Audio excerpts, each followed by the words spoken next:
Hey guys and welcome back to my channel. This is part 1 of What If Naruto Was the Chakra Sage. Before we begin, don't forget to like, share and subscribe, and also go and support the author, link in description. Naruto had just pulled a prank and was currently running from Chunin and a few Anbu. What was the prank, you might ask?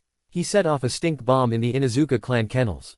Luckily, one of his friends got the drop to not be there when it went off, and he was currently walking around when Naruto passed him, ninja still on his trail.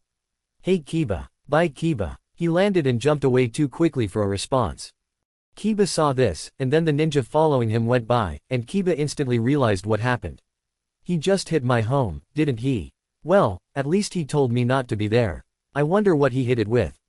Naruto then got away from them the moment he entered the forests. Traps went off left and right, and the Anbu themselves lost him.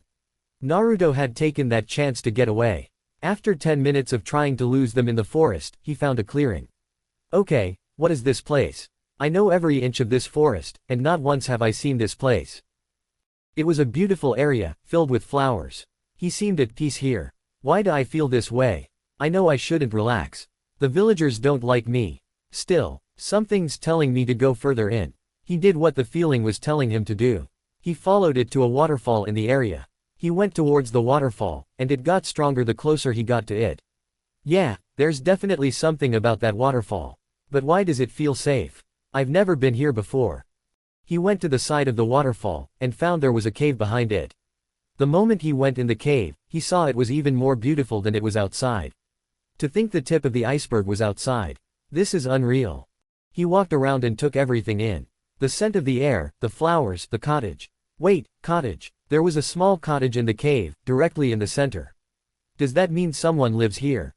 He walked up to it, and was about to knock, when he felt like he should know who stays here. Instead of knocking, he grabbed the handle, and opened the door. He went in and found it extremely dusty. This place looks like it hasn't been used in years. He coughed a bit before looking around.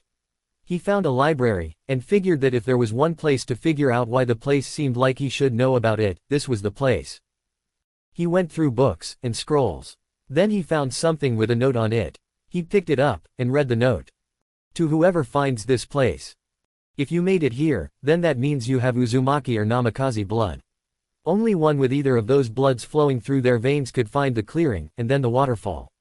This place was supposed to be kept a secret, and since both clans had very few numbers, only one on record for each in the area, then we figured that only my son would be able to get here, as he has both. Naruto Uzumaki or Naruto Namikaze. If either of those happens to be your name, then everything in this cottage, the clearing, and the cave, belongs to you. However, if you have to read this, then that means I'm dead, and so is your mother. As such, this is your inheritance. In this book is something no one else knew about. Only myself and my wife, though she was kept secret from all but a few, knew about it. If neither of us are alive, then I am sorry for what happens to my son, who is still not born when I write this. I can only imagine how I went out. Anyway, if I am not alive, and neither is his mother, then he will find everything about both clans here in this library. Naruto, I am sorry if you have to read this to find out about me like this, and I hope you can forgive me, should I not be around. Just know a few things. No one knows what a Biju is capable of, and if Kushina is not around, then it is likely that the Kyuubi no Kitsune has escaped and did something. As a seal master, I would have to do something about that. This book has my secret research in it. I would like for you to go through it. Take every word inside to heart. You are my legacy. I can only hope that you manage to find your way, and everything is okay. By the way, if you are truly my son, and your mother is dead, then it is likely that I did something I will regret for eternity, and that would be sealing the Kyuubi into you. If I did, then there is a jutsu in this library that will help you immensely. Look for the Shadow Clone Jutsu. It took me a few days to master it. See how fast you can. Anyway, there are a few things I should say. I am sorry if I was not there to see you grow up. I'm sorry that I would have to leave you alone if I did. There is no excuse for abandonment, but sacrificing your life to make sure your only son lives is one thing I would do in a heartbeat. I only hope that doesn't come to pass. Should you wish to be a ninja, take your time. Push yourself forward no matter what stands in your way. Never give up. Stubbornness is a usual Uzumaki trait, but don't let it get out of hand. Find a nice girl, help those that need it, and learn to control your chakra. It's bound to suck ass. It always does for an Uzumaki and a Namikaze. Combining both will only make it worse, and being a Jinchuriki would put it so far off, that it would usually be close to impossible to control as good as anyone. One more thing. If neither your mother, nor myself, are alive, then keep using your mother's surname. The Uzumaki clan was supposed to be eradicated, so no one would believe you to be a threat, as others would likely forget about them. I am too well known, so if neither of us can protect you from my enemies, then until you are Chunin in rank, don't let anyone know about. Sincerely. Minato Namikaze, husband of Kushina Uzumaki, and future father of Naruto Uzumaki Namikaze. Naruto finished reading it once and was shocked. This can't be. There's no way I can be the son of the Yondaime. That's just impossible. He read it again, and noticed that he read every word correctly. It can't be true, but if it is, then that means I'm last of two clans. Hey, payback's a bitch. I can only think that Gigi kept it a secret for the same reason that he did. My father's enemies would all come after me, and it would make things even worse. If that's the case, then they thought like mine. He took the note, and pocketed it. He then started reading the book the note was on. It was titled, My Secret Research on Chakra Theory. Below this it had the words, For my son's eyes only. For the next few days, he was reading the same book. This stuff is amazing, and I can actually understand it all. It's as if he knew how I would think. Meanwhile, in the Hokage's tower, Hiruzen Sarutobi, the Sandaime Hokage, was looking for Naruto with his crystal ball. He was having no luck with it, and Iruka came in. Lord Hokage, please tell me you found him. Unfortunately, I haven't. His location escapes even my ball. I could find him anywhere inside Fire Country, even into the neighboring nations. There are only 2 places he couldn't be found in that entire area. Only one is nearby. Unfortunately, not even I can enter that place. The other one, he wouldn't be able to reach without me noticing his absence beforehand. Even for a ninja it would take 2 days, maybe 3. Guy is the only one who could reach that one in less than 24 hours, and even that is pushing it. Sarutobi told him. If that's the case, then how can he enter it? Iruka asked. My only guess is he found it by accident and is currently finding out whatever he can. It once belonged to his parents, who are both dead. Only one with either of their blood in them can reach the area. As such, Naruto is the only one that can enter it. If he were dead, I would be able to find his body. Then I shouldn't worry unless a body is found. Iruka asked, suddenly hopeful. It would seem to be the case. Sarutobi said, right before he caught notice that Naruto had just appeared. Wait, I found him. And it's just as I thought. He was at his parents' place. Iruka the Northern Forests. He's in that area. Go to him, and ask him what he's been doing. Iruka nodded, and left immediately. Iruka quickly found Naruto. Naruto Uzumaki, what are you doing? Iruka-sensei. Naruto asked. Nothing much. Just learning as much as I can about my parents. Also, I found out why I can't do a normal clone. Oh, what did you find out? Well, for one, my control sucks ass. I wouldn't be able to perform a normal clone to save my life. The reason is my godlike reserves. Anyone else would be happy for that. I'm not, since I have little to no control over it. Found something that could help with that, and I'm using it right now. It also makes a good substitute for the clone jutsu. And to think it only took me 4 hours to master it. Apparently, control has no effect on this one. You do realize you had me worried, Naruto. Iruka said. Lord Hokage wasn't even able to find you. No surprise there. Only an Uzumaki or a Namikaze can get into the clearing. No one else could find it, much less the cottage my parents had there. Naruto told him, I really need to talk to Gigi about something important, and I don't think it's a good idea to say anything about it to you, either. No offense, Iruka-sensei, but this is something I need clarified before I tell anyone, and even then I might not tell anyone. Safety precaution, you know. I didn't think you could talk like that. Iruka said, completely impressed. How'd you get that good? Like it. I guess that's why the clone did some good. Anyway, I have to get to Gigi.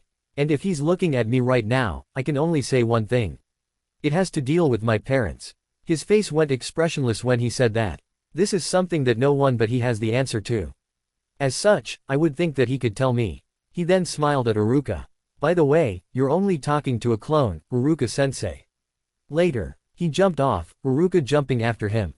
In the Hokage's tower, Sarutobi was surprised at this revelation, and immediately went to his office. Iruka and Naruto entered not even a minute after he got there. Iruka, please leave. I'd need to know about Naruto's parents.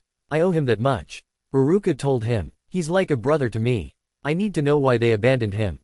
They didn't abandon me, Naruto said. I finally know the truth of who my parents are. Now I need to know why you never told me. So, you are aware of how they died? Sarutobi asked, fearing the answer. I don't know the exact details, but I do know that my mother died for reasons I shouldn't say, and my father died to prevent that reason from causing too much trouble. In the end, they both died the day I was born, sacrificing themselves so I could live happily. Naruto said. Sarutobi nodded. Iruka, I still think you should leave before we go any further. I'm afraid I'm going to have to decline, Lord Hokage. Iruka told him. I care for Naruto like I would a little brother. You can't change my mind on that. Naruto would have made a surprised face if he didn't work on that. Sarutobi just nodded and activated privacy seals. Remember, Iruka, what you are about to hear, no one else can know. Naruto, you are correct. They didn't abandon you. They did, in fact, die the day you were born. Since no one else can hear us, now I can say what I believe your father would say if he saw the way you were treated. Sarutobi sighed. This village is filled with idiotic bastards that can't tell the difference between a jar and the mayo. Naruto snickered at that. Considering the fact I already know about him, I'm actually inclined to agree. Sarutobi paled at that. By the way, he told me more about my mother than I know what to do with. Helps when he was sealed in her. How do you know you can trust it? Sarutobi asked. Well, he doesn't have a reason to lie. He doesn't like his current position, but at least he somewhat accepts it. He's seen my entire life so far and you would not believe what he said after that. Naruto told him. What are you talking about? Sarutobi asked, a little curious. Flashback. Naruto found himself in a sewer the first night, when he went to sleep. What the? I thought I was in my parents' old cottage. Why am I in a sewer? He started wandering around, and came up to a gate. Naruto looked at the gate. Alright, who are you, and where am I? Do you not see the tag on this gate? A gruff voice said. I see that, and it means you were sealed. It doesn't explain where we are, and who you are. Naruto told the being, that had yet to show itself from the shadows. Well, this is your mind. If you're smart you'd be able to figure out the rest. Naruto took a few seconds to figure out what the being said. Then his eyes widened in realization. You're the Kyuubi no Kitsune, aren't you? Naruto questioned. And this is how my mind interprets the seal, isn't it? You're not as dumb as you look, kid. The shadow then gained a form. Yes, I am the Kyuubi. And yes, this is the very seal keeping me within you. Now why have you come here? I was hoping you could answer that question. I don't have a clue. Naruto admitted. I went to bed, and found myself in here. Well, I'm not going anywhere. I already know of your father's strength in sealing. It would take over a decade to break out of this prison. Why not ask a few questions? Naruto thought about a few things on his mind. Okay, the first thing you thought about, that was not my doing. Not entirely, anyway. The second question you came up with, I don't know much about your father, but being sealed in your mother, I know everything about her. Too nice for her own good, but when she was pissed off. Let's just say that it was worse than the night you were born, and leave it at that. Okay, are you reading my mind or something? Naruto asked. This is your mind. Kyuubi sweat dropped. As such, all your thoughts get projected to my ears. Now for your third question. I don't know much about your life, as I only get bits and pieces of your memories. So you don't know what happened for the last 12 years of my life? No, nothing of value anyway. Care to talk about it? I'm doing you one better. I'm giving you full access to my memories. Just don't cry to your mother when you see them. Naruto told him. Oh please. There's nothing that could make me do that. Kyuubi said, before the images rushed him. After all that, he opened his eyes, and Naruto could literally see the rage. Those foolish humans. And they have the nerve to call me a demon. Not even I would treat children that badly. Naruto was a little scared at that little outburst. Kyuubi turned his eyes to Naruto. Naruto, I don't pity you. In fact, I envy you. No one, human or demon, could go through everything you did in life, and still hang on to his sanity as much as you have. Especially with what you went through. Those humans are too damn ignorant to tell the difference between a jar and the mayo. I'll do everything in my power to help you, sealed or not. If anything, those damn humans are worse than I am. And they wonder why demons and humans never get along. Naruto was silent. Then he spoke. Okay, why is this? Kit, for now, don't worry too much. You need to show them you are not me. I'm almost positive that Kushina would agree with me when I say that Minato should have let the village burn. The way they treated you, aside from Ichiraku, Ruruka to a point, and Sarutobi, is at least 30 times worse than I did to your village. If you were anyone else, you'd already be dead. Flashback over. At first I was a little skeptical myself. Naruto stated after he finished. The next day, I found one of my mother's diaries, and found that everything he said was in there, aside from a few pieces that I don't think I should repeat. Sarutobi and Uruka looked at him in shock. I can tell you're both shocked at this. Let me tell you, it was extremely shocking to me as well. At least I knew he wasn't lying. I would have been able to tell, and so far he's made good on his word. Uruka was speechless. Sarutobi composed himself quickly, though. I can't believe I'm saying this, but the Kyuubi and I seem to think the same thing. Minato should have just got out of there, and let the village burn. This begs the question, though. What do you plan to do with this information? Naruto grinned his foxy grin. Prove them wrong. Uruka and Sarutobi were a little surprised at this. It wouldn't do much good to run away from a threat. My father wouldn't do that. Neither would my mother. I have to live up to their reputations. For that reason, I've been learning everything I can from their cottage. I still am, in fact. You do realize you still have to go through the academy, right? Uruka said. Do you think it would be a good idea to have me learn in a place where the majority of the teachers would rather have me dead, and stud my growth? Or would it be better for me to learn in a place that I actually can learn the right way? I've learned more in the last 2 days than I could ever learn in the academy. I was gone for 5 days. What does that tell you? Naruto asked. I just wish to see how you were learning. Maybe help you in ways that would work. The other teachers are idiotic fools. Uruka said. Unfortunately, I wouldn't be able to get there. I can make that possible, you know. Naruto said, shocking them both. What do you mean? The Namikaze and Uzumaki blood requirements are only the default setting for the space-time barrier jutsu. If I had his blood, I could allow him to enter it, but only him. Not his parents, nor his children. Only him. If I trust them with all my heart and soul, they couldn't get in without that one piece. I already know how to pull it off, but it seems that there are 2 others that were allowed in this way.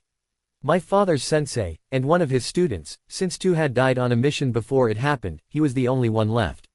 I already know who they are, too. At least, I know their names. Sarutobi looked at him. I already know where one of them is, and the other is not in the village.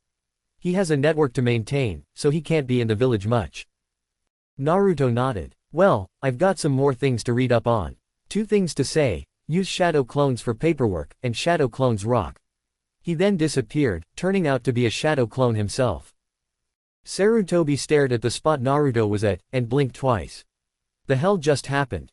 Shadow clone. Isn't that a Junin level forbidden jutsu? Why would he know about it? Did he say that he had an acceptable substitute for the clone jutsu? Uruka nodded at that. The shadow clone jutsu doesn't rely on control. With his potential reserves, he could make at least 1,000 and still fight. Junin could only make 20, maybe 30, 50 at most, but then they wouldn't be able to stay conscious after using a mere D-rank jutsu.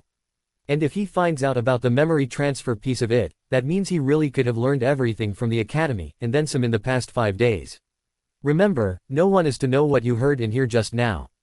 Telling anyone will result in death. It will be considered an S-class secret. Uruka nodded. This conversation never happened. Agreed. Sarutobi said, before deactivating the privacy seals. You should get to your class, Uruka. Do not worry about Naruto. I am sure he will be fine. Back at the cave. Naruto picked up his head, as he got the memories of his clone. So I was right. Gigi knew of the risks, and he even agreed that the villagers were idiotic, ignorant bastards. Well, at least we know he's on our side. Your clone did not listen to Uruka's response to it, so why tempt it? I'd have to figure out if there was a way to reverse it before I go for it. He turned the page in his book. At least I have my inheritance now. I mean, really. My parents had that much money hidden away. Your mother, not surprised. She was the last supposed survivor of the Uzumaki clan. She would have everything that wasn't destroyed with her clan. Your father, I couldn't say, but I believe he's glad you have some good things regarding his techniques. Not to mention you've been working on the things he didn't finish. Yeah, I want to make them proud. Naruto told him, I want to finish what my father started, but I believe it would be a good idea to start sending shadow clones to the academy. You know, see how things progress. No, not a normal shadow clone. Instead, Use a bit of my Yuki for the clones, along with your own chakra. It should act like you would without any of this. Haruka and Sarutobi are the only ones who will know the truth. As far as anyone else knows, you were hiding to let it blow over. Good idea. Now, to work on that weapon my dad was working on last.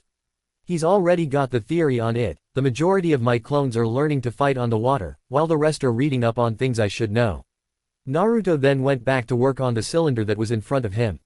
The idea was to seal it in the arm. Thing is, when unsealed, it would have to replace half of the forearm and the hand. At least he already has a seal that can do that. The only thing that needs to be completed is the weapon itself. He continued to tinker with the cylinder, and took his time to work on the specifics. He knew it would be tough, but he would do it. The next day, Naruto got up, ate breakfast. There was a plethora of food in the cottage, and he managed to get more while hunting and then made another shadow clone. He filled it with a little over 2% of the Kyuubi's Yuki, and split his own chakra in half for it. It went to the academy, while he continued to train and work on his father's projects. He had about 100 shadow clones working on his taijutsu, set up in an overtake format. There were 5 defenders, and an equal amount of attackers for each one. All of this was done on the lake in the cave. Naruto had about 20 others continue to read books, while another 30 were helping with the projects his father had been working on. There was also about 50 others working on seals, figuring that they would be useful for what he was doing. This went on for a month, being as he finished working with a few of the projects at that point, so he decided to test them out. He had already tested out the cylinder on his arm, and found that the seal that was being used worked like it was supposed to. Now it was time to test it in combat. He came up to the clones that were sparring on the lake, not alerting them to his presence. He summoned his arm cannon on his left arm, and they still didn't notice. He fired a kunai with it, and took out a clone. Then they noticed what happened. Nice arm, boss. Charge. They all charged him and he used all the built-up experience to dodge and block. He punched a few of them, making them dispel, then dodged some more. He then fired a few more kunai and shuriken at the clones. After a while, he found that the weapons he fired from it were completely made of chakra. After he took them all down, he made another 50 clones and had them attack him. He dispatched them with ease, switching between his hand and shooting or beating them with his arm cannon. This thing is awesome, Kyuubi. Don't get too excited. There's the little matter of the scanner. We could scan the katana you have been practicing with. See if that works out. Good idea, Kyuubi. Naruto went back to the cottage and found the katana he used. He unsealed the arm cannon, and tried to scan the katana. He then tried to convert the arm cannon to the katana. Instead, what happened was the katana appeared in his right hand. The cannon was still there. That was unexpected. He looked to the place where the katana was beforehand. He found it was still there, so this was a duplicate made of his chakra. I know I just said it, but the arm cannon is fucking awesome. The human race may be filled with ignorance, hatred, and a bunch of other qualities I hate, but I will admit they had some pretty sweet ideas. Although, I don't think we should call it an arm cannon anymore. Remind me to think of another name for it. Arm cannon doesn't suit it now. What about Omega Buster? Where did that come from? I got quite a few names listed for things. The way I see it, Omega Buster happens to be the coolest out of all of them. What's the least cool that you've got? Comparison. I'd say it was Alpha Dog Brat. Omega Buster is better. How did you come up with it? I remember something about a weapon similar to the arm cannon. It was completely fused with the arm, but there was no way to transform it back to a hand. Omega is the last letter in an alphabet of some foreign language. Put that as it would be the last thing your opponent sees. As for Buster, well, the original weapon was called Mega Buster. I figured it should have something to resemble the name. Omega Buster it is, then. Naruto then sealed it back into his arm, and the seal disappeared without the usual smoke, a sound, or any indication of it being sealed. He took to trying to get it out within half a second. By the end of the day, he had managed to bring it out within a millisecond, and then noticed that his clone had dispelled. As usual, they tried to rig my tests. Naruto thought, when will they learn that it work for long? Humans. Tell me about it. Ah, you do realize you're also a human, right? I don't fall under the category of humans. I am Jinchuriki, remember? A being that has another sealed within. Jinchuriki are not limited to humans, unless I'm mistaken. Ah, you've got a point there. You got nothing on a Hanyu, true demon, and you aren't really a normal human, as you've got me sealed inside of you. I rest my case. He then dispelled the clones, and was close to passing out. In my eyes. He then got to his bed, and passed out cold. Naruto. You are one legacy more now. That of Minato Namikaze, Kushina Uzumaki, and now, that of me. One day, you will make us all proud. I can only wait until the day you meet the rest of the Kitsune. Kyuubi thought before crashing himself. Naruto got up the next day. Kit, don't worry about training yourself today. You only have a week until graduation, so you should go there yourself. Leave a Yuki clone and several hundred shadow clones here to work on things. You go to the academy in person from now on. You're not going to fail like you did the last 2 times. Are you sure about this? Naruto asked. He has grown accustomed to Kyuubi's weird suggestions, but this was far beyond the norm. Not completely, but I figure it's time we take the academy by storm. Or should I say, maelstrom. I get it, Naruto replied. You think it's time I drop the mask, though not completely. Bring about the terror known as the maelstrom of the whirlpool. Couldn't have said it better myself. I try, Naruto told him before doing as asked, and leaving the place himself. Academy. Iruka entered the classroom, and wondered where Naruto's clone was. He was the only one in the loop about Naruto using a shadow clone to get through classes, and still work on the secret projects. This time, Naruto was not there, so either he woke up too late, or something happened. He then started roll call. Shino Abu. He was cut off when the door was blasted off its hinges, hitting one girl who was sitting next to Sasuke. Sorry I'm late, Iruka-sensei. Saw a black cat in my path, and had to take the scenic route. Hope you don't mind, Naruto said. By the way, did I hit anyone with the door? Yes, you did, but she'll get over it. He pointed to the seat next to Sasuke, and Naruto saw that it was one of his fangirls. I bet the Tem is happy I hit one of his fangirls by accident. Naruto said. Sasuke Uchiha, the last of the Uchiha clan, just grunted, but had a look in his eyes that said, thank you, to him. Naruto then went up to sit next to someone that he figured had some kind of crush on him. He sat down next to a lavender-eyed, violet hair, and somewhat baggy clothes. Hey Hinata, you mind if I sit here? The girl blushed heavily, and passed out. Naruto shrugged, got her back in her chair, and sat down himself. They went through the classes, and Naruto understood everything that was being talked about. When lunch came about, he took the time to hang out with Hinata. She was surprised he could cook, but in the end, she was happy he shared his huge lunch with her. She then asked him something that was on her mind, and, surprisingly, she didn't stutter with it like she did with everything else. Where exactly have you been training? I know you haven't really been listening to Iruka-sensei, but you always do good for almost everything. Hinata asked. It's a secret place I discovered after my last prank. I was trying to escape the ninja, got into the forest, and found my way into a place that only I can get to. 2 others may be able to, not completely sure, but I do know that the place is covered with a space-time barrier ninjutsu. And the puff of smoke that the one that attends the academy for the past few months. You've been stalking me, haven't you? Naruto raised an eyebrow at her, causing her to blush and stutter incomprehensibly. He chuckled in his mind at her reaction. Relax, I don't mind. You're one of the few that never did anything spiteful to me. Hinata nodded, her blush still present. What gets me though is why you're not like everyone else. They hate me to the core for something that isn't under my control. Something that I wouldn't have carried by choice. A massive burden that I can't seem to get past, and learn to live with. Hinata was trying to form an answer, and settled on one. She didn't stutter here, either.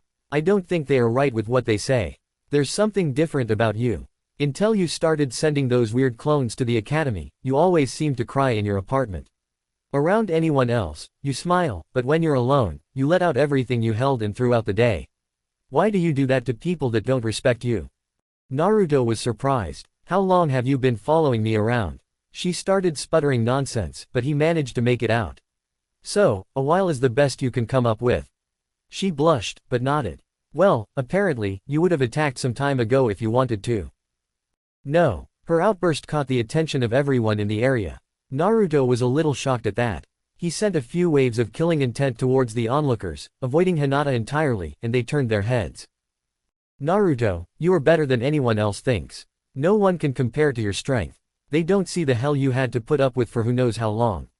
Every day I wondered just how far they would go before they were satisfied with their hatred and let go. Not once has it diminished, and more than once have I been tempted to hurt them myself. She told him, her voice stern and confident. Completely unlike Hinata, but Naruto liked it. The only reason I didn't, is because I wouldn't have lasted long enough to take them all, and they'd end up hurting me instead. Naruto had let it sink in that she was with him all the way. Okay, I'm really confused here. I mean, I knew she was following me, at least from the Yuki clone memories, but to think she had a crush on me. I didn't see that coming either. Roll with it, then. That's the best idea, for now. Naruto looked at Hinata, who went back to her shy persona. Hinata, I'm glad you feel so strongly about it. She looked at him, shell-shocked. Thing is, I wouldn't dream of taking them out. Instead, I intend to prove them wrong. Nothing gets by hard work. I also noticed you didn't stutter once during all of that, and only showed determination. Something that you seem to lack in anything else. Hinata looked at him, completely scared that he would reject her now. And that's why I want to help you gain your confidence. What? Hinata was a little confused, but still shocked. If you truly care about me like I figure you do, thanks to that outburst, I figure I can help you find your own confidence. Naruto continued. She just sat there, paralyzed. She didn't know what to say to that. I'm no good. Why would you help me? How do you think the Yondaime Hokage started out? Naruto asked, confusing her with the reference. He was an orphan, no clan, little heritage. Yet he became Hokage. There wasn't even a bloodline to note, since his parents were never truly known. He turned out to be one of the strongest ninja that ever lived. A clanless, no talent, loser managed to become Hokage. Our Sandaime was similar. He may have had a clan, but there was no bloodline helping him either. In fact, the only Hokage that actually had a bloodline was the Shodai, and that was his ability to use Mokuden. The Nadaime didn't manifest that bloodline, so he didn't really have one to boost his power. Hinata looked at him in awe. She didn't realize he had truly been smart, even with them trying to get him to fail. He then continued. The answer is he was exactly like me. However, he once did have a clan. As did my mother. They're both dead, and their clans were both eliminated. Any survivors are currently hiding, and no one knows who they really are. He was weak, as was everyone when they start out. Those that have bloodlines and progress extremely fast are considered prodigies. Those that get strong without them, and rely on hard work and determination are geniuses. Then there are the true geniuses, like Shikamaru. Their IQ is far above anyone else, and tend to have some kind of quirk that makes them less desirable. Hinata thought about what he was saying. What do I have to? Find a reason to get stronger. Someone that you want to help out, someone you want to protect, or maybe to prove others wrong. Whatever it is, it has to bring out the best in you whenever you remember it. Your determination is buried deep within. You have to be able to bring it out when you need it, and use it at will. In other words, you need something, or someone, to keep you going when you have nothing else to live for. A drive. That's the first step for anything. What keeps you on that path is what you should remember. Hinata thought about it. There is something that would work. Then focus on it, and when all hope is lost, you will find strength you wouldn't believe you had beforehand. Naruto told her. Come on, lunch is almost over. We should get ready for the next class. She nodded with a blush, and they ran off to the next area, where they had to spar with one of their classmates. Naruto got paired up with Sasuke, and sighed. Yo, Tem. For this, why don't we forget pleasantries? You don't like me, and I don't like your attitude. So, let's skip everything else and get straight to the fighting. For once, me and you happen to be in agreement. Sasuke got into his family's taijutsu stance. Naruto just stood shoulder-width apart, right foot in front. Knees were bent at 120 degrees, his right hand had his pointer and middle fingers hooked, while his left hand was to his side, and behind him, all fingers outstretched. Iruka noticed his posture and chalked it up to a new taijutsu that Naruto created himself. Everyone else, stop your spars and watch Naruto and Sasuke. It would seem to be a good one, if their opening stances are anything to go by. Everyone turned their heads to them, and Hinata was in a tree watching them. Hey, Tem, how about a little wager? Naruto asked. What you got in mind, Dobi? Sasuke replied. I win, you go around and kiss 3 of your fangirls. French kiss. My choice. And if I win? Sasuke asked. I'll teach you a jutsu you wouldn't be able to learn otherwise, with a weapon you probably don't even know how to handle. Naruto said. Deal. You better be ready to teach me the jutsu. Sasuke said, before charging. Naruto sidestepped his strike easily, and got back quickly. Sasuke was surprised at his reflexes, which were far beyond what he expected. He didn't let it get to him, and charged again. Naruto dodged lazily, and tripped Sasuke. Leaf whirlwind. Sasuke was about to hit the ground, when Naruto got under him, and kicked him up like a donkey. He was doing a handstand, surprising everyone that was watching. He then twisted on his hands, and jumped off with them, and landed with a knee in Sasuke's gut, causing him to release some saliva. No blood, but that could have been the case. Naruto then spun off and landed. Had enough yet? Sasuke got back up, and glared at Naruto. He was an Uchiha, an elite. He shouldn't be losing to a no-clan loser. Not by a long shot. Sasuke's voice was strained, but only Naruto and Iruka could tell. Let me tell you a little something about geniuses and prodigies. A prodigy can master what anyone else had already come up with. He copies others to get what he has. A genius creates new things. Things that no one would dare try out, for the simple fact it was thought to be impossible. You are a prodigy, while I am a genius. This style is one I created on my own. Did you know that the Yondaime Hokage wasn't a prodigy? He fell under the genius category. He was an orphan, no clan to back him up. Yet he became Hokage. Why? Naruto asked. It's because he worked hard to get there. He had no bloodlines to note. Nothing that could help him in that regard. What does that tell you? Iruka was surprised at this. No one knew if the Yondaime had a bloodline or not. I know you better than you think, Sasuke Uchiha. There is one reason you want to get stronger. However, that reason is not enough to achieve your goal. Get your priorities straight. Then, and only then, can you reach the path to limitless potential. Yes, there is such a path, and I am following it. Sasuke was appalled that Naruto, the dead last, was on the path to limitless potential. He then figured it was a bluff. You're bluffing. There is no path like that for a dobi like you. Am I? Naruto questioned. Or is it because I have no bloodline to take note of that allows me to follow it? Or if I do, is it because I don't care about my own bloodline enough that I completely ignore it? Everyone saw that Naruto was jabbing the Uchiha with his words, but Iruka silenced them before they could say anything. Hinata was hanging on every one word. No bloodline is all-powerful. There is always a drawback to it. Sometimes there are several. If one manages to play on that drawback, and exploit it, what happens then? The Yondaime was one who realized this. I've even been looking through his personal records for the last month, with the permission of the Hokage himself. I've seen what he was working on, and even duplicated them. I finished a few projects that he himself wasn't able to finish. I even tested them out to see if they were to his expectations. And you want to know what I found out? Everyone was about to shout out that he screwed it up, before Iruka held up his hand to silence them. I found out that they did more than he expected. I actually have the finished product of one of them with me right now. I haven't used it, because it's mainly for ranged combat. He almost finished it, but he wasn't able to before he died. I took it, I analyzed every piece of it, and I finished what he started. In the end, it was a combined effort between the Yondaime and myself. The specifications he had only applied to ranged weaponry. Imagine my surprise when I used it to bring out a katana, and could still fight with it. There's at least 20 other projects that he never got around to testing out, and I've been working on those as well. Do you know what I'm saying here? Naruto asked. Sasuke charged headlong. Naruto jumped, did a front flip, and kicked him in the back of the head with his heels. You don't need a bloodline to be great. All you need is the right amount of determination, and a good reason to get where you're going. Your drive is the reason, and it brings out the determination. The drive itself will determine how much determination will come out. My drive led me to the path I am on now. Your path will lead you off the deep end, with no way back up. Sasuke was struggling to get up. Shut up.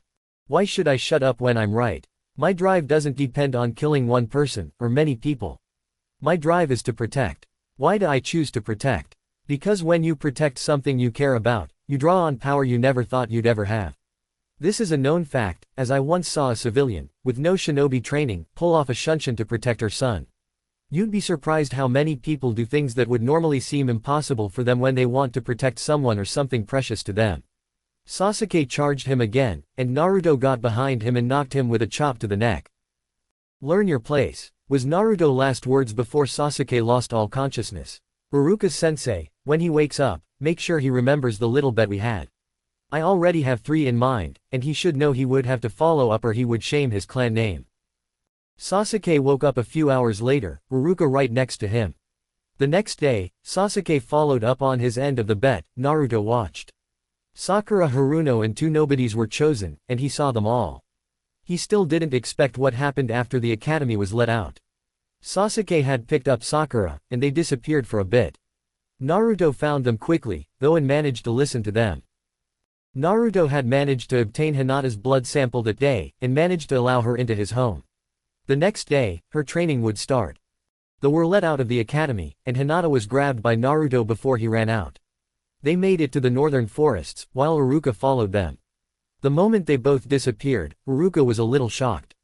Iruka tried to get in, but found himself unable to.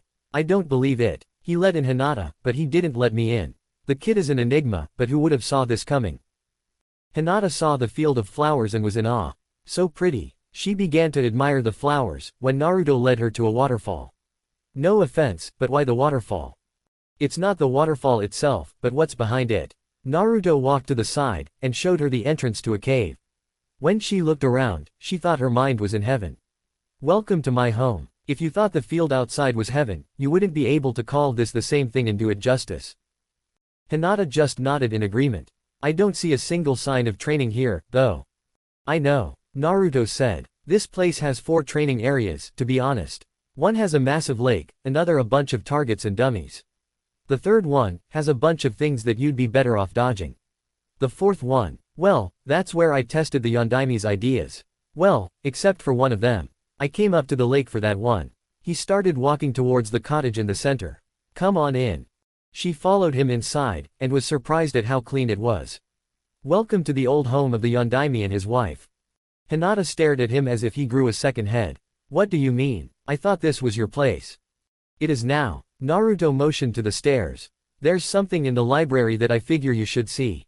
It will explain everything, but you are not to tell anyone what you see. If word got out about me owning the personal possessions of the Yondaime, all hell would break loose. Just you being here would be risky for this. I wouldn't tell a soul unless you said it was okay. I swear on my honor as a Hyuga. If I do tell, I'd gouge my own eyes out, which is a sin against the clan. Hinata told him. Naruto nodded and led her to the library. He walked over to the note that he found the first day. This is what I'm talking about. I found it my first day, mainly out of curiosity. The place was covered in dust, but the flowers outside were strangely maintained. Not a single wilted flower. He handed it to her, and she read it. She looked at him in surprise, and he nodded. She read it again, and was starting to cry. She dropped the note, and hugged him. I had no idea you would have to go through all that, she said, after a few minutes of hugging him and crying into his shoulder. I've accepted the fact that my parents aren't around, and even the fact that I keep the Kyuubi at bay. Naruto told her, rubbing her hair, trying to calm her down. Quick question. What would you say if the Sandaime and the Kyuubi himself actually agreed on something? Hinata looked at him. Like what? The villagers being idiotic, ignorant, and not able to see the difference between a jar and the mayo. Naruto told her. She thought about it, and nodded. I'd have to agree there. And then there's one other thing they agreed on. Naruto said, piquing her interest. It's the fact that my father should have left the village to rot, instead of sealing the Kyuubi. Kyuubi even said that the villagers treated me worse than he himself would have. Gigi was a little surprised at this, but agreed at that, too. Surprised me, at least. Hinata looked at him, and saw what he said was the truth. That's rough. A lot worse than what I saw myself. Your life has been hell, and not once have you retaliated. You have a stronger will than anyone else I know. That's an Uzumaki thing. Naruto shrugged. Stubborn to a fault. I'm not out to destroy them. In fact, I want to prove them wrong. With my parents as a reason to move forward, and the Kyuubi backing me up, I guess you can say I'm covered on my own, but there's one thing I'm missing. Someone I could trust my life to. One that isn't myself. He sat down on a chair. I need someone that I know I can trust. One that wouldn't care if I were a human, demon, Hanyu, or whatever. Hinata just looked at him. I wouldn't mind being that person. Naruto looked at her and smiled, causing her to blush. And that's what I was hoping you'd say. Naruto caught her off guard with that. That's why I took the liberty of allowing you in here. I had to take a chance and let someone in here. You were the first person that I've let in here since I found the place. My sensory abilities are far better than they were beforehand. My taijutsu, though not complete, is nominal. I've got quite a few ninjutsu, and even can help others adapt to taijutsu that normally wouldn't suit them. Hinata looked at him with surprise. You think you could help me with that? Which one? Naruto asked. Taijutsu. No matter how hard I try, I can't get the Jiyuken correct. The Hyuga clan hates me for the fact I can't even do the basic movements for it. Hinata admitted. Well, the Jiyuken is normally an earth-based taijutsu, meaning it's more for defense. An earth element user would be able to use it extremely easily. Any Hyuga that doesn't have earth as either their top affinity, or their second best, wouldn't be able to use it effectively without making an adaptation. Naruto told her, surprising her. Do you think that's why I can't get it? Hinata asked. I don't know, Naruto admitted before he got a box. But we can find out here and now. He took out a piece of paper. These strips of paper are extremely rare. They are like chakra paper, but instead of showing the most dominant, it shows the top 2 or 3. An Uzumaki clan specialty. I have wind, water and fire as my top 3. He pulled one out and handed it to her. They function the same way as normal chakra paper, so all you have to do is channel chakra into one. The moment she did so, it cut in half, with one half turning soggy. The other half managed to stay the same. Wind and water. Damn. Is there anything you can do with this? It will take a bit, but I figure we can handle it. The Jiyuken itself is usually earth-based. That means it's more defensive, and not much for offense.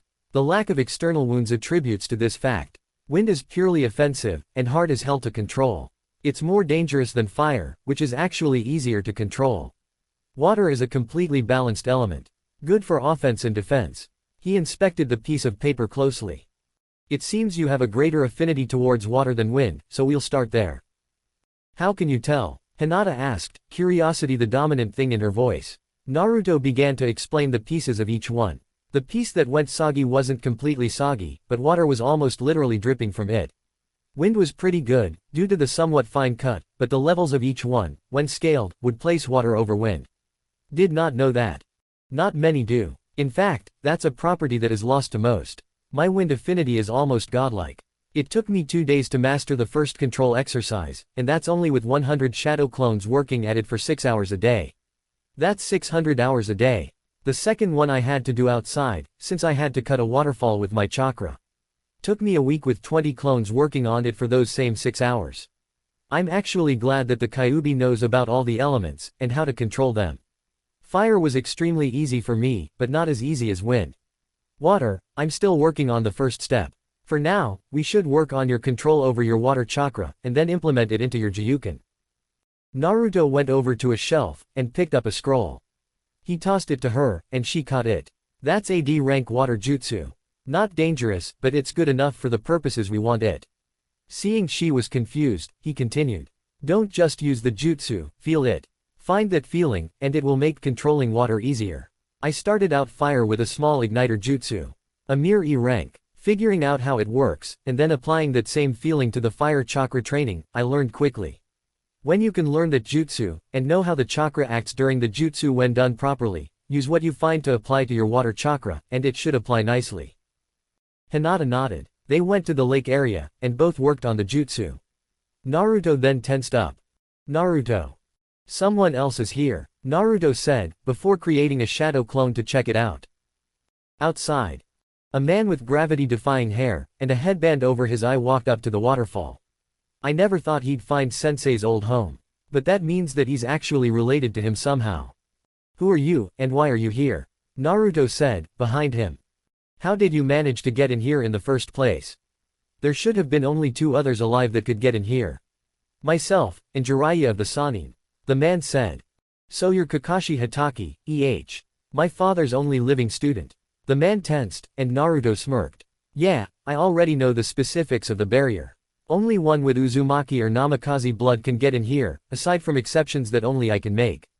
Jiraiya of the Sannin, and Kakashi Hatake already had the exception, and since you got in here without me even knowing who you are, that meant you are one of those 2. You are not the same student as the academy says you are.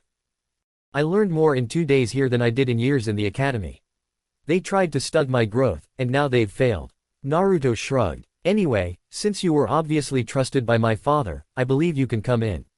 I've already got one guest, and I made the exception for her. Don't worry about restrictions involving the fox, because she already knows about it. They both went behind the waterfall, and the clone turned to Kakashi. We're both at the lake, if you want to see what we're working on. Or rather, the first step to what we're working on. He then went poof, signaling he was a shadow clone. Kakashi then walked over to the lake and found Naruto and Hinata there. Alright Naruto, how did you find this place? Hinata looked up, as did Naruto. I merely found it by accident. I was getting away from ninja after a prank, found myself here. Later that day, found out about my heritage, and the next few days, a shitload about my mother. I still don't have much on the personality of my father. All I know is he was a highly noble man, that wouldn't have one of his subordinates make a sacrifice that he, himself, wouldn't. Aside from that, I've got nothing.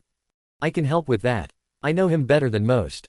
Second only to Jiraiya himself, and even that is a close call. Kakashi admitted. What are you really working on, or should I even know? Trying to fix her problems with the Gyuken. Water is her main element, and that's what we're working with, to get her better at it.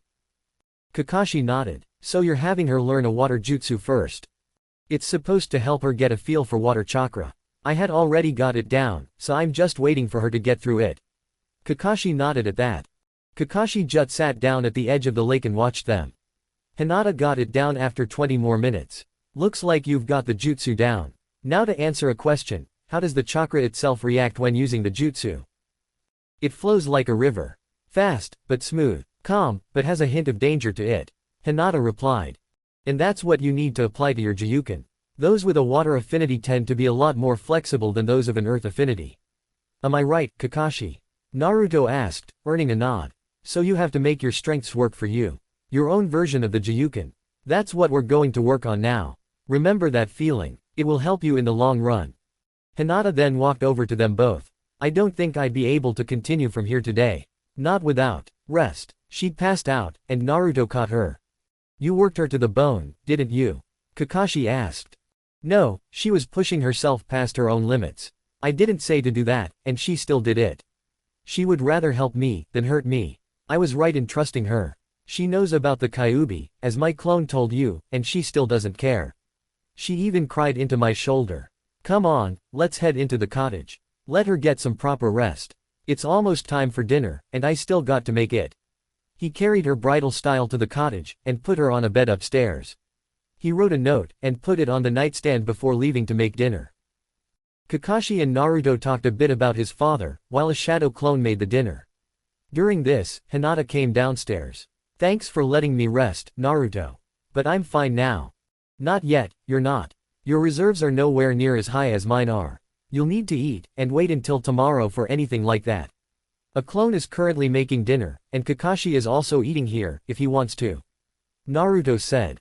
Don't tell me. It's ramen. Kakashi deadpanned. Nope, I may be a bit of a ramen nut, but that was because of my upbringing. I can't just eat ramen all the time, and learn to cook. At least it's edible. Naruto shrugged. The clone came into the room. Dinner's ready. The three walked in, and Kakashi was surprised at the spread. Okay, how did you manage to cook all of this? Kakashi asked. Try it out, Naruto said, taking some for himself. Hinata took a few pieces of scalloped potatoes with ham chunks in it. She tasted it, and then continued eating it. Please tell me I did some good with it. You didn't do good, Hinata said. This is far beyond what the Hyuga clan would ever go for. I might have to get you to teach us some recipes if all your food is this good. She beamed at him. Naruto just grabbed his head. Well, I guess that's what happens when you follow the cookbook my mother had. It doesn't have any of her special recipes, one of which happens to be in that bowl right there. He pointed to a bowl of sweet potatoes. The sweet potatoes happens to be from her recipe book, not the regular one. I'll taste that one first, Kakashi said, taking a bit.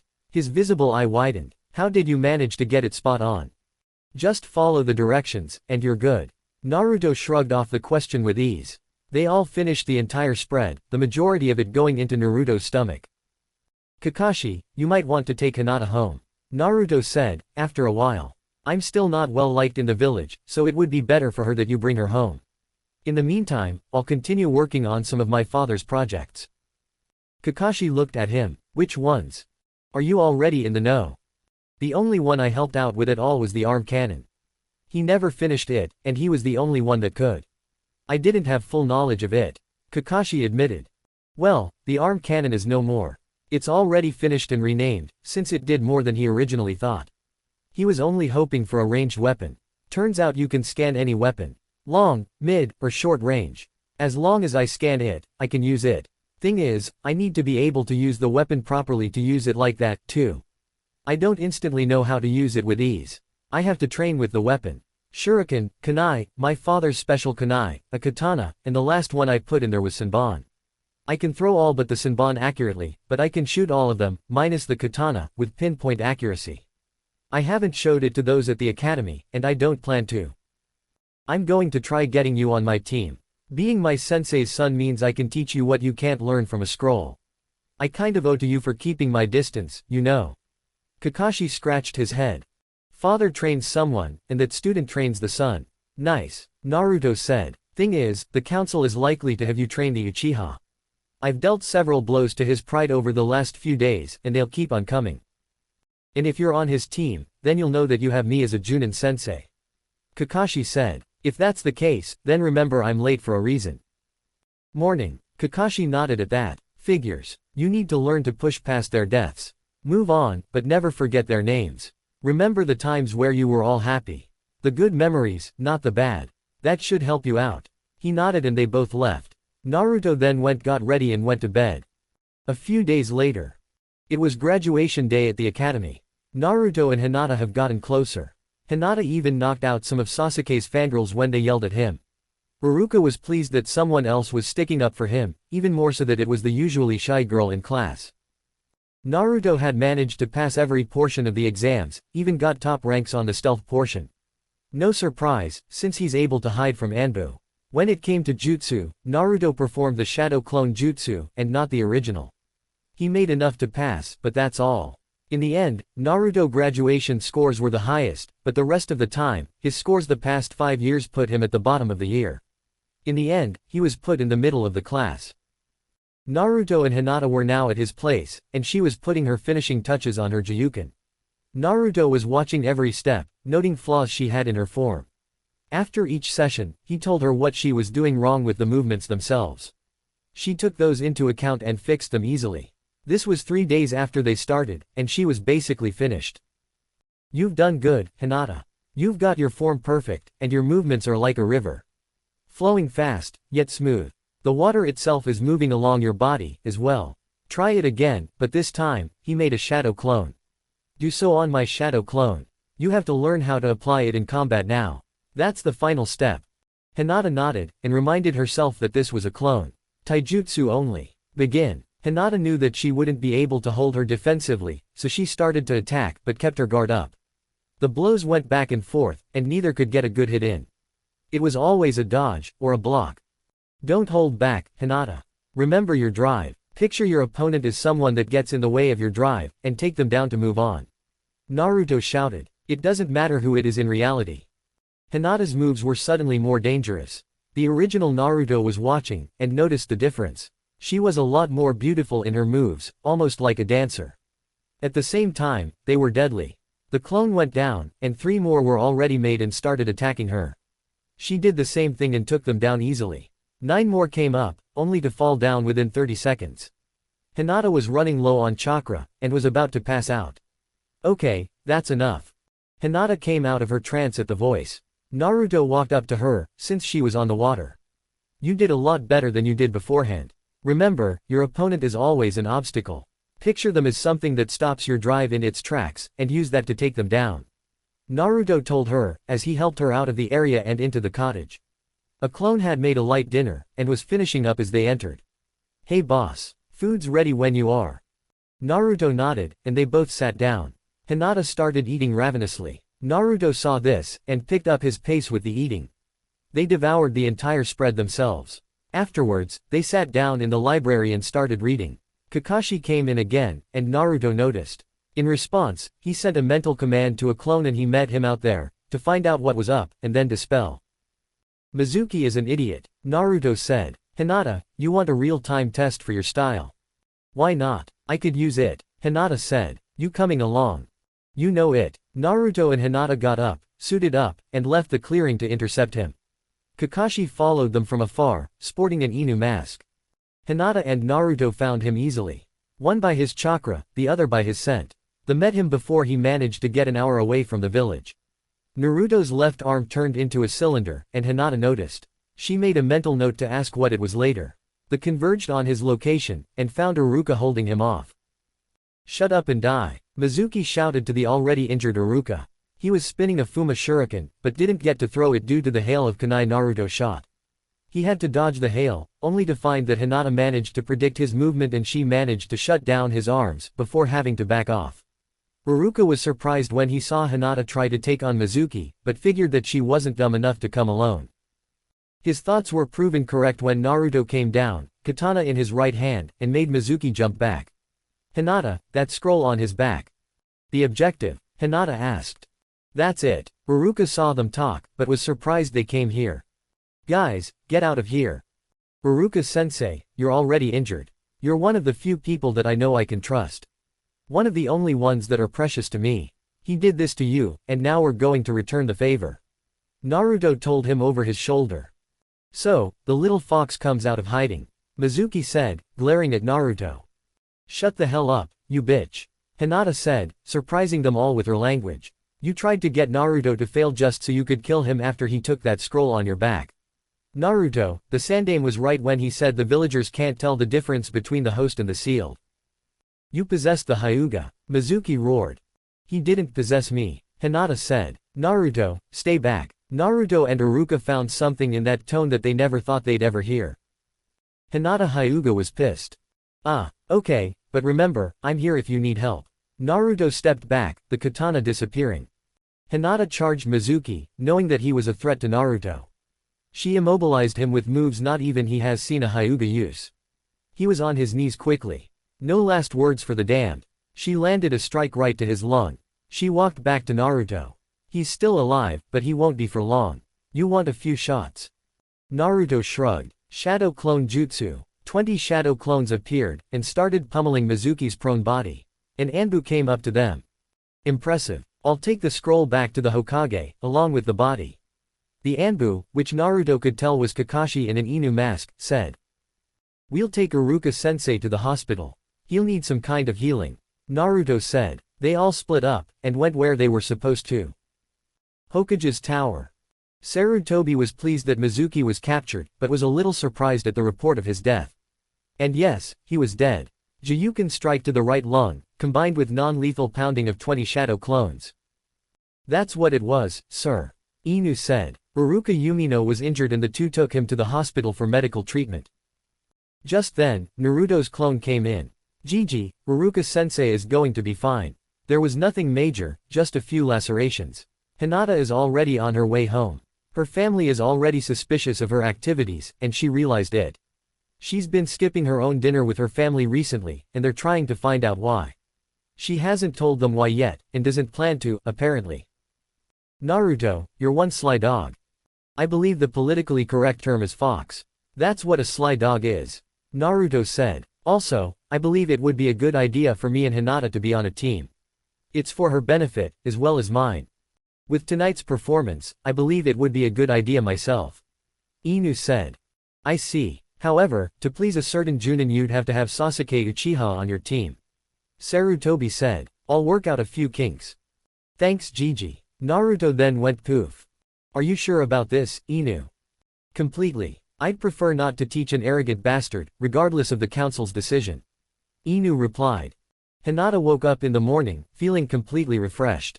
There was a few days before team placements, so she was about to find out something to do, when someone came into her room. "Lady Hinata, I was just about to wake you," the branch member said. "I take it my father wants to see me about my recent disappearance acts?" Hinata asked, earning a nod. "Then please let him know that I'd rather gouge my eyes out than tell anyone. All he really needs to know is that I've been working on ways to make the Jiyuken work for me with a friend. This is something I have to do myself, as the majority of the Hyuga clan would not be able to help me in that regard." Another person came up to them. "And why would that be, my daughter?" It was Hiyashi Hyuga. "Father, there is a reason the Jiyuken was never easy for me to learn. I have found out the reason with my friend's help, and like I told them, I would gouge my own eyes out before I said anything on it. I swore it on my Hyuga status, and even then I'd still lose my eyes. That should tell you how serious I am about this," Hinata told him, her voice never waning. "I see you've grown a bit of a backbone." Hiyashi turned to the branch member. "Please leave us. I need to talk to my daughter in private. No one is to interrupt, not even the elders." "Yes sir." The man bowed and left, prompting Hiyashi to activate a few barrier jutsu. Hinata, I am proud that you have been trying to get it to work for you, and even gained some confidence. At least let me know who your friend is. That way I can thank him properly. Hiyashi said. I'm sorry but I can't do that. Hinata said. Not until I'm finished with everything that we've been working on. All I can say is that he's not a Hyuga, and he is the one that helped me realize my problem with the Jiyukin. And just what is the problem? Before I answer that, I have one question. How many Hyuga have there been that has water as their dominant chakra affinity, with wind as the second best? Hinata asked. Only one. Your mother. Hiyashi had a look of indifference, but his eyes showed he still mourned her. She was the only Hyuga not known to have an earth affinity. What does this have to do with anything? Everything. Hinata replied. Those are my two best elements. Water being the highest, and wind being the second highest. I have found no skill in earth element, and that's the problem. The only ones that use the original Jiyukin used it based on the earth element. Defense only. My main element is water, which is balanced, while my secondary is wind, which is mainly offensive. Add in my flexibility, and you realize that the way other Hyuga are taught would never work for me. Who managed to figure this out? Hiyashi asked. My friend has scrolls everywhere in his house. He's been doing extensive research on everything he can. History of the clans currently in Konohagakure included. I still have to work on the Jiyukin-specific techniques, and manage to implement them into it. It will take a while longer before I can, and even have a few ideas to do just that.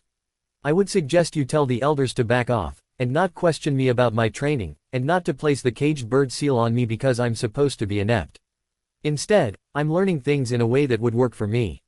I already know that the Hokage himself wouldn't be able to find the place, much less enter it. There are only 4 that are currently alive that can enter the place due to a security measure that was implemented years ago. Hinata told him. Let me guess. Space-time barrier ninjutsu. Hinata tensed when he said that. Thought so. No one can know where I've been going for this. I've gone too far to turn back now, and he has been teaching me better than the Hyuga clan has. I'd almost say he's a better teacher for me than you are. I already know who it is you're talking about. Hiyashi said. And I have no intentions of letting the elders know about that. They would try to kill you like they did your mother. You're too much like her, and I thought that you would never get out of the ridiculous shell. He not only brought you out of it, but he brought a fire to your eyes I haven't seen in anyone since Minato Namikaze and Kushina Uzumaki. It's a wonder why they never married. Hinata inwardly smirked at this. Did I mention he's single, and happens to have both of them as his parents? Hiyashi tensed at that. What do you mean? Kushina Uzumaki and Minato Namikaze happened to have one son. No daughter. This son is the one that was helping me, and no one ever noticed anything about that connection. Hinata said. I have seen the proof myself, so I know. You can't, and I can't show it to you, but I know it's there. Hiyashi was suddenly livid. Those idiotic fools. The council will hear about this. No, he doesn't want to be known as his father's son. He fights in their memory, yes. But he has no intentions on taking his father's name until he becomes a Chunin. Now that he's a genin, he's one step further. He already gained his inheritance, by stumbling upon it on accident. He's glad he did, and has been working on it all for over a month now. He's the one that will reveal his father's formerly unfinished projects. I look forward to it. Hiyashi said. Have you seen any of them? Only one, but that one was the first one he finished. He tends to use it in his personal spars against 100 shadow clones. I watched him once, and saw what it did. I still can't believe it has that many possibilities.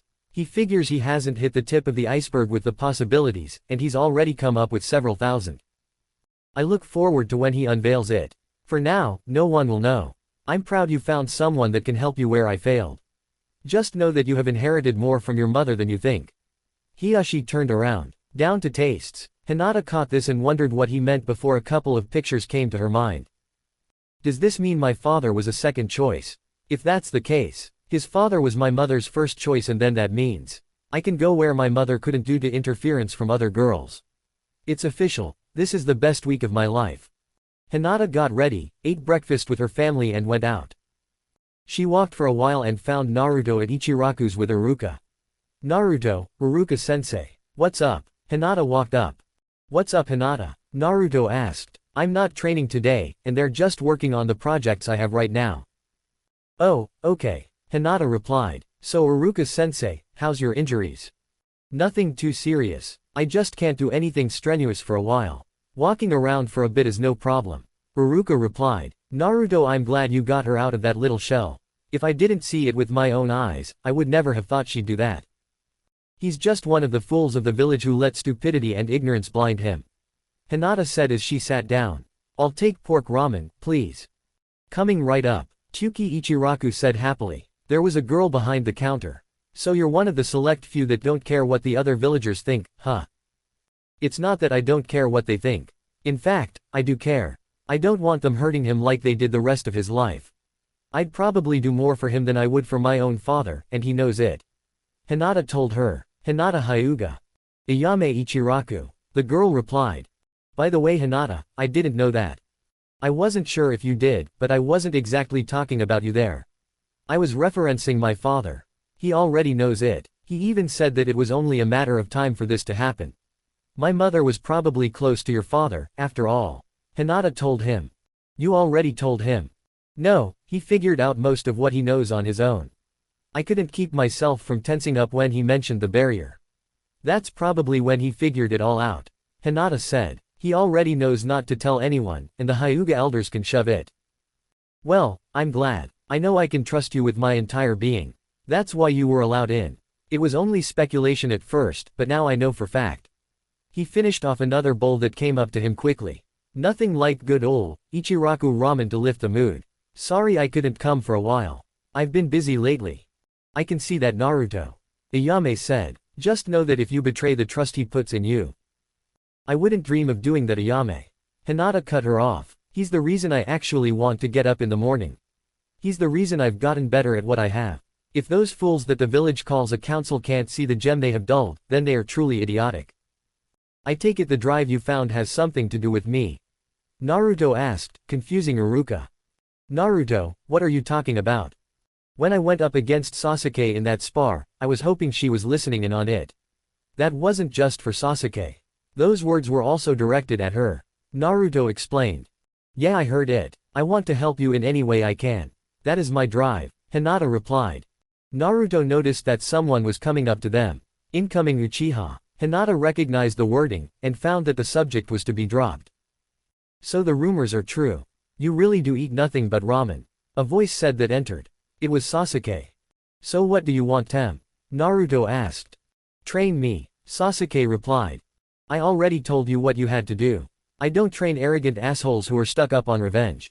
The only way I would train you myself is if you gave up revenge in favor of something else. Or at least have a different reason for it. I want revenge myself, but I am not consumed by it. For me, protecting comes first, revenge comes second. What would you have to avenge? Sasuke had a bit of malice in his voice. The one that killed my parents happens to be alive. You may not realize it, but he was also there during the Uchiha massacre, helping Itachi. I only found out about him over the past month, but I know the consequences. He'll go down, but that's only after I get strong enough on my own power. Until then, there is nothing I can do, so I won't bother chasing after him. He killed my mother with one action, and through that, my father died. In essence, he killed them both the day I was born. Naruto told him. What are you talking about, Naruto? Iruka asked. Iruka-sensei, my mother bore the same burden I do now. When she was relieved of that burden, she was basically on her deathbed. He's the reason it happened, and the consequences of that had my father die that same night. I haven't forgiven him, and probably never will. However, I know I won't be a match for him for a long time. Plus there's also the fact that he'd be coming after me, and not once have I forgotten his name. I don't plan on it, either. Naruto replied, causing shock to appear on Iruka's face. Naruto then tensed up. I knew that Cyclops was up to no good. You and me both, Kit. You know, for someone who's as paranoid as him, he keeps pretty detailed records. I noticed. Iruka-sensei, I have to get going. Something just came up. Naruto told him, paying for his 12 ramen bowls. Later, Ayame. Bye, Naruto. Ayame turned to Hinata. Why do you truly like him? He's stronger than anyone in this village. If not in skills, then emotionally and mentally. No one, not even the Aburame, would be able to survive what he went through and still stay sane. He still pushed on, even when no one else wanted him to. I heard that his mother was the same way, but she had it a lot better than he did. They didn't know she had that burden. They know that he does, and no one can tell him about it. And you know what? Hinata paused at that. I don't care about that burden. In fact, the fact he can hold on to something like that and still stay sane is a feat in itself. A feat that I know that even I wouldn't be able to handle. He needs someone to be there for him when no one else will. I'm glad to be that one person. Ayame was silent. She didn't expect that kind of answer. Haruka decided to ask a question. What about his parents? I know about them, and still don't care about that. My feelings for him didn't change when I found out about his burden, nor did they change when I found out who his parents are. They may have increased when I realized just how bad he had it due to the burden, but it wasn't the burden itself that changed it. His parents don't make him. He makes his parents, and he's determined to make them proud. I only hope that I'm on his team so I can help him with what he needs done. What could he possibly bear to cause all of that? Everyone apparently forgot Sasuke was still there, listening to every word. Sorry Sasuke, but that's an S-rank secret. He's the only one that can make exceptions, and I'm the only one he made an exception to so far. Hinata told him, I'm not allowed to tell anyone what it is myself. Only he can, and he doesn't trust you. Not even Tsunade's right hook can send Jiraiya farther than his current level of distrust to you. I'm only going to say this once. Rethink your priorities, get those sticks out of your ass, and find a drive that he would approve of. When you do that, maybe he'll think about it. Arrogance and a sense of superiority are two things that he can't stand. You have both. Hinata paid for her ramen, and left. Sasuke was shell-shocked at the response. Haruka saw the usual expressionless face disappear completely and only have shock plastered on it. There was suddenly a flash. Sasuke was knocked out of his stupor and looked at Tyuki, who had a picture in one hand, a camera in the other. I know a few people who would die to have a photo like this. The last Uchiha gets shell-shocked. Sasuke grunted, and left in anger. Haruka was containing his laughter. Tyuki, make a copy for me please. With pleasure, Haruka. Tyuki replied, an evil smirk on his face. Hokage's tower. Gigi, I just found out a lot of things you probably won't like about an old guy on the council. Naruto said, the moment he came in. Sarutobi looked at him, activated a few privacy seals, and nodded for him to continue. He explained that he found Danzo sneaking around one day, and decided to follow him without being noticed. He managed to find an entrance, which he snuck in, and got around easily. He then explained what he found in the data vault. It's times like that that I love my mother's old shadow door jutsu. I didn't have to mess with the lock period. He explained in great detail what he found on a few things. If you got in there again, would you be able to get out with the evidence and not be caught? Sarutobi asked. All I need are a few distractions, and there would be no problems. Naruto replied. What did you have in mind? Naruto grinned like he did before he pulled off a huge prank. Nothing you really need to worry about. But tomorrow, I suggest you don't go looking for me, or enter any clan estate. Don't tell me you intend to prank everyone in the village. Whatever gave you that idea? Naruto asked. I don't intend to catch the entire village. Just enough to cause mass mayhem and chaos that the Anbu would be focused solely on that, and not on me. I'll get the information to you the day after team placements. How do you intend on pulling this off? Sarutobi asked. I'm a prank master, and I have access to a few hundred seals. What does that tell you? Naruto asked. I'll leave you to it. Just remember, that I don't know anything about it. Naruto nodded, the seals went down, and he left through the window. The next day. At 12 o'clock noon a series of pranks went off every 10 minutes. Hinata was told to be at Naruto's house working on her Juyuken, but he wouldn't be there until late afternoon. She was thankful that she was in a protected area. The chaos hit the Hyuga estate first, followed by the Inuzuka clan, the Aburame, Akamichi clan, Nara clan, Yamanaka clan, Sasuke's house, and so on. Every counselor, civilian or shinobi clan heads were hit. The elders' personal homes were also hit, aside from Danzo. Naruto got in, got to the vault, got everything in there and sealed it all into scrolls, and got back out. He sealed them all into another scroll once he got back to his place. Then he joined Hinata, and then Danzo was hit. Sarutobi was in his office, watching the carnage, privacy seals active, laughing his ass off. The chaos was still there for the rest of the day, and into the next day. Hinata had already gotten permission from her father to stay at Naruto's house as a sign of trust. He still had no idea why she had to leave in the morning. Then the string of pranks came along. Now he knew why she had to be there. She was supposed to be out of the line of fire. And Naruto was nowhere to be found either. After the chaos had settled down, Naruto and Hinata made their presence known, but they were both surprised at what happened. Hiashi spotted them extremely quickly. Naruto, where were you during all the chaos yesterday? My place, apparently. I don't know who managed to pull something like this off, and if it's already been a day, and they still haven't been caught, I have to admit I applaud their skills to cover their tracks. I know I wouldn't be able to pull this off so easily. I would have been caught the moment it went off. It went off in intervals. 10 minutes each. Hiyashi narrowed his eyes at the boy. Wow, they even timed it. Whoever did this, they obviously were trying to create some kind of distraction. As for what it was, I don't know, but if there happened to be any missing prisoners, then we actually have someone that could have pulled it off. Or at least a way to point in the right direction. Naruto said, looking around. If they were aiming for mass chaos, then it's obvious that they caused it. Hiyashi was analyzing his face. He thought Naruto could have been lying, but everything he said was the truth. Damn, it couldn't have been him. Any doubt I had before was immediately destroyed before he finished. What about you, Hinata? Hiyashi's gaze landed on her. I was sticking to Naruto's place. There's a lot of things in there that happen to be extremely interesting. Between training myself, the garden, and all the information there, I was quite busy. And what exactly did you do? Hiyashi inwardly smirked at that.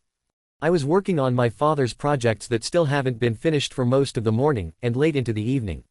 We didn't really interact much until late afternoon, but I did help her out more on her personal Juyuken techniques. Naruto replied. Mainly training, reading, and admiring the flowers.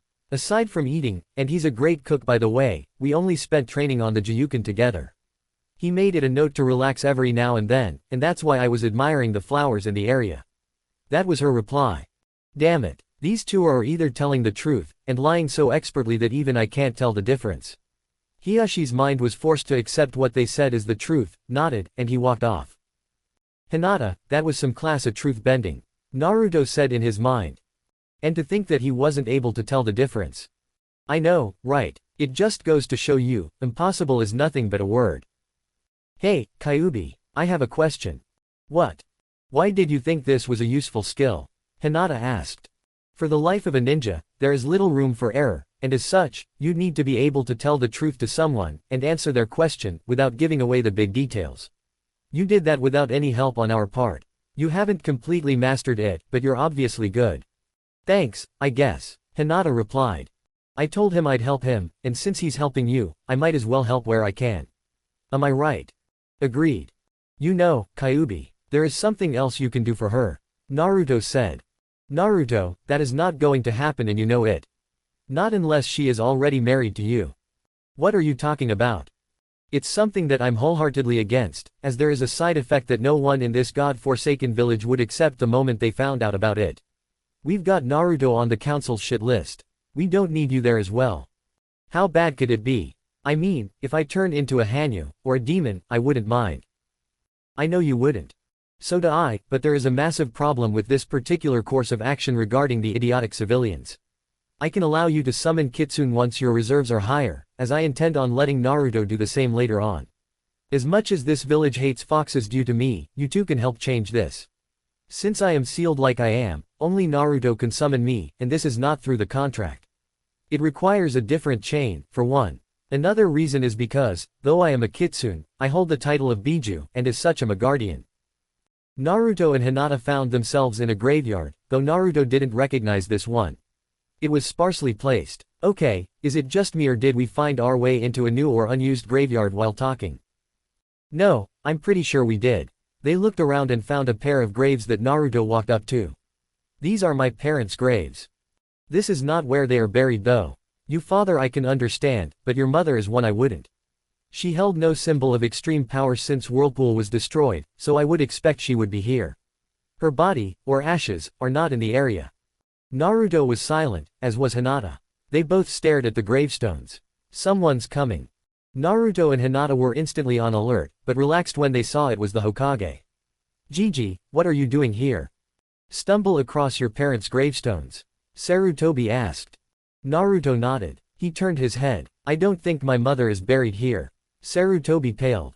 What do you mean she isn't buried here? I dug the graves, made the gravestones, and put her in the casket to lower her into there. The only other one that knows where these gravestones are exactly happens to be Kakashi Hatake. He's the only witness I can say, and only because he was your father's student. He knows that she was buried here, as he saw it. Kyuubi, any ideas to figure out just what is wrong? The only one I can think of is digging up whatever is supposed to be there. And if it's not, then we have someone that defiled your mother's grave. Naruto then went through a few hand signs. Sweden, rock carver. The grave of his mother shifted, and a coffin came up. I figure that if she isn't here, then she wouldn't be in here. He opened the casket, and found that she wasn't there period. That's Fox 32, Hokage 3. Pardon, Sarutobi asked. See for yourself, Naruto said, pointing inside finding there was nothing there. No way, someone took Kushina out of her grave. Whoever did this was trying to do something with the body itself. Naruto, what have you found out about the Uzumaki clan that would have something to do with a bloodline of sorts? If they're trying to get the Uzumaki bloodline, it won't work. If they tried to recreate it, then the one it is implanted into would die within 24 hours of the implant. Not even a newborn, which can be used for a biju, can adapt to it. They have to be an Uzumaki by blood naturally. Our bloodline can detect a change in the original DNA, and would destroy the body as quickly as it could. No one knows of the Uzumaki bloodline aside from the clan, but even then, few know of it. Luckily, I know how to force it to activate. Force it? Hinata asked. Why would you do that? Hinata, you already know of my burden, and that comes with more trouble than anyone would think. I've also found that the only ones to ever house him, happens to be of Uzumaki blood. He can help me when I get the final requirement for it. I may have all the pieces, I just need to get them ready for it before it can happen. Naruto then turned to Sarutobi. Gigi, what elements did my mother have? The top 3 should do. Water, wind, and earth. Why? And that's the one difference between me and her. Hinata and Sarutobi were both confused. The Uzumaki bloodline is completely dependent on the elemental affinities. If they can't activate it, it will still pass down. There is only one requirement. Out of the 3, the biggest one cannot be lightning. I have fire, instead of earth, and wind is my best. Fire is a close second. That would be deadly with you knowing the shadow clone jutsu. Sarutobi admitted. You don't know the half of it. Naruto replied. With me, those 2 elements alone happens to be extremely dangerous if used properly. Add in water, you could say I happen to have one of the best combinations the Uzumaki clan has ever had. My mother had the second best. What do you mean? Are you aware of what water and earth make? Or water and wind? A nod. Well, I can't combine water and wind like my mother. Once all 3 are mastered, I combine all 3 of them naturally to form an element that has only appeared twice in the entire history of the Uzumaki clan. I'm literally the 3rd one to have the possibility to access it, but because of this, I can't combine 2 elements. Once I pull that off, I'll tell you right now, no one would be able to piss me off beyond recognition and live. That would be the truth either way because of him. Hinata said, earning a nod. True as that is, that would be blind rage. This particular element gets rid of it, and I have my own mind, mostly. An Uzumaki that can use that element, and I have been studying up on it, is not affected in the slightest by a biju once they can use it. Legend has it that same element has killed demons with utmost ease, and the chakra usage for an S-rank jutsu of that element would equal that of a low B rank, or high C rank jutsu of any other element. The Grand Fireball Jutsu for an Uchiha is one such jutsu. What is this element? Sarutobi asked, completely curious. I'm not at liberty to say until I can use it. I've got a while to go for water manipulation, while wind I've already got to the correct level, and fire. Well, that was simpler than you tying your own shoes, Gigi. The reason lies in my burden. He's the reason I've got fire, and he actually transferred his control over it to me. Water is all I have to up for this. Sarutobi was a little shocked at the declaration. Why would you trust him, Naruto? Because he has not lied to me once yet, and I have tested out what he has said myself. He stepped away from them for a second. Just watch what I can do with it. Naruto was suddenly encased in a cloak of fire. And you know something? I don't feel a thing. I know I'm surrounded by fire, but it's made of my own chakra. As such, I'm not affected by it. Go ahead, try a fire jutsu on me. Doesn't matter the strength. This thing is considered an A- rank jutsu among ninja, but in reality, it's only a low B rank kitsune jutsu, if that. Are you sure about this, Naruto? Hinata asked. Completely. Naruto turned to Sarutobi. Whenever you're ready, Gigi. He went through several hand signs. Kaden, Grand Fireball Jutsu. Naruto didn't bother moving, and it hit him dead on. No. Hinata's voice was quiet. Seriously. I thought I said that the strength of it won't matter. Naruto's voice rang through her ears. The fire armor was still there. I didn't feel a thing. He had his trademark smirk on his face. Naruto. Hinata was about to hug him, but remembered that he had fire surrounding him. Naruto, this may not be an A-rank jutsu. Sarutobi said. Would you mind taking one of my strongest fire jutsu? Lay it on me. He silently told Hinata not to worry, and don't interfere with this. Sarutobi went through hand signs. Kaden, Dragon's Flaming Breath. This fire jutsu was the pinnacle of fire manipulation for a ninja. A high A class, almost S class, fire jutsu that he hoped would not hurt him. Naruto showed himself once more. Now that was more like it. Naruto's voice said, before releasing the flames.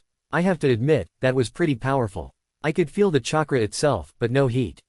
That jutsu is no A rank. It is an S rank at the least. Sarutobi stated. Huh, thought it would be a little lower, to be honest. Naruto said carelessly. The scale would place it as a high A rank ninjutsu, but is only a mid-C rank in kitsune terms. Plus, it should help me out, in case he is getting out of control and forms a cloak. He taught it to me because of the fact that they can produce similar results. The Jinchuriki cloak? Hinata asked. You mean he's already helping you cope with it? Naruto shrugged. You know, you're acting like an idiot. Naruto was about to protest this. Then again, you're my idiot. Naruto was unable to respond there. Then he remembered something, and made sure that no one was watching.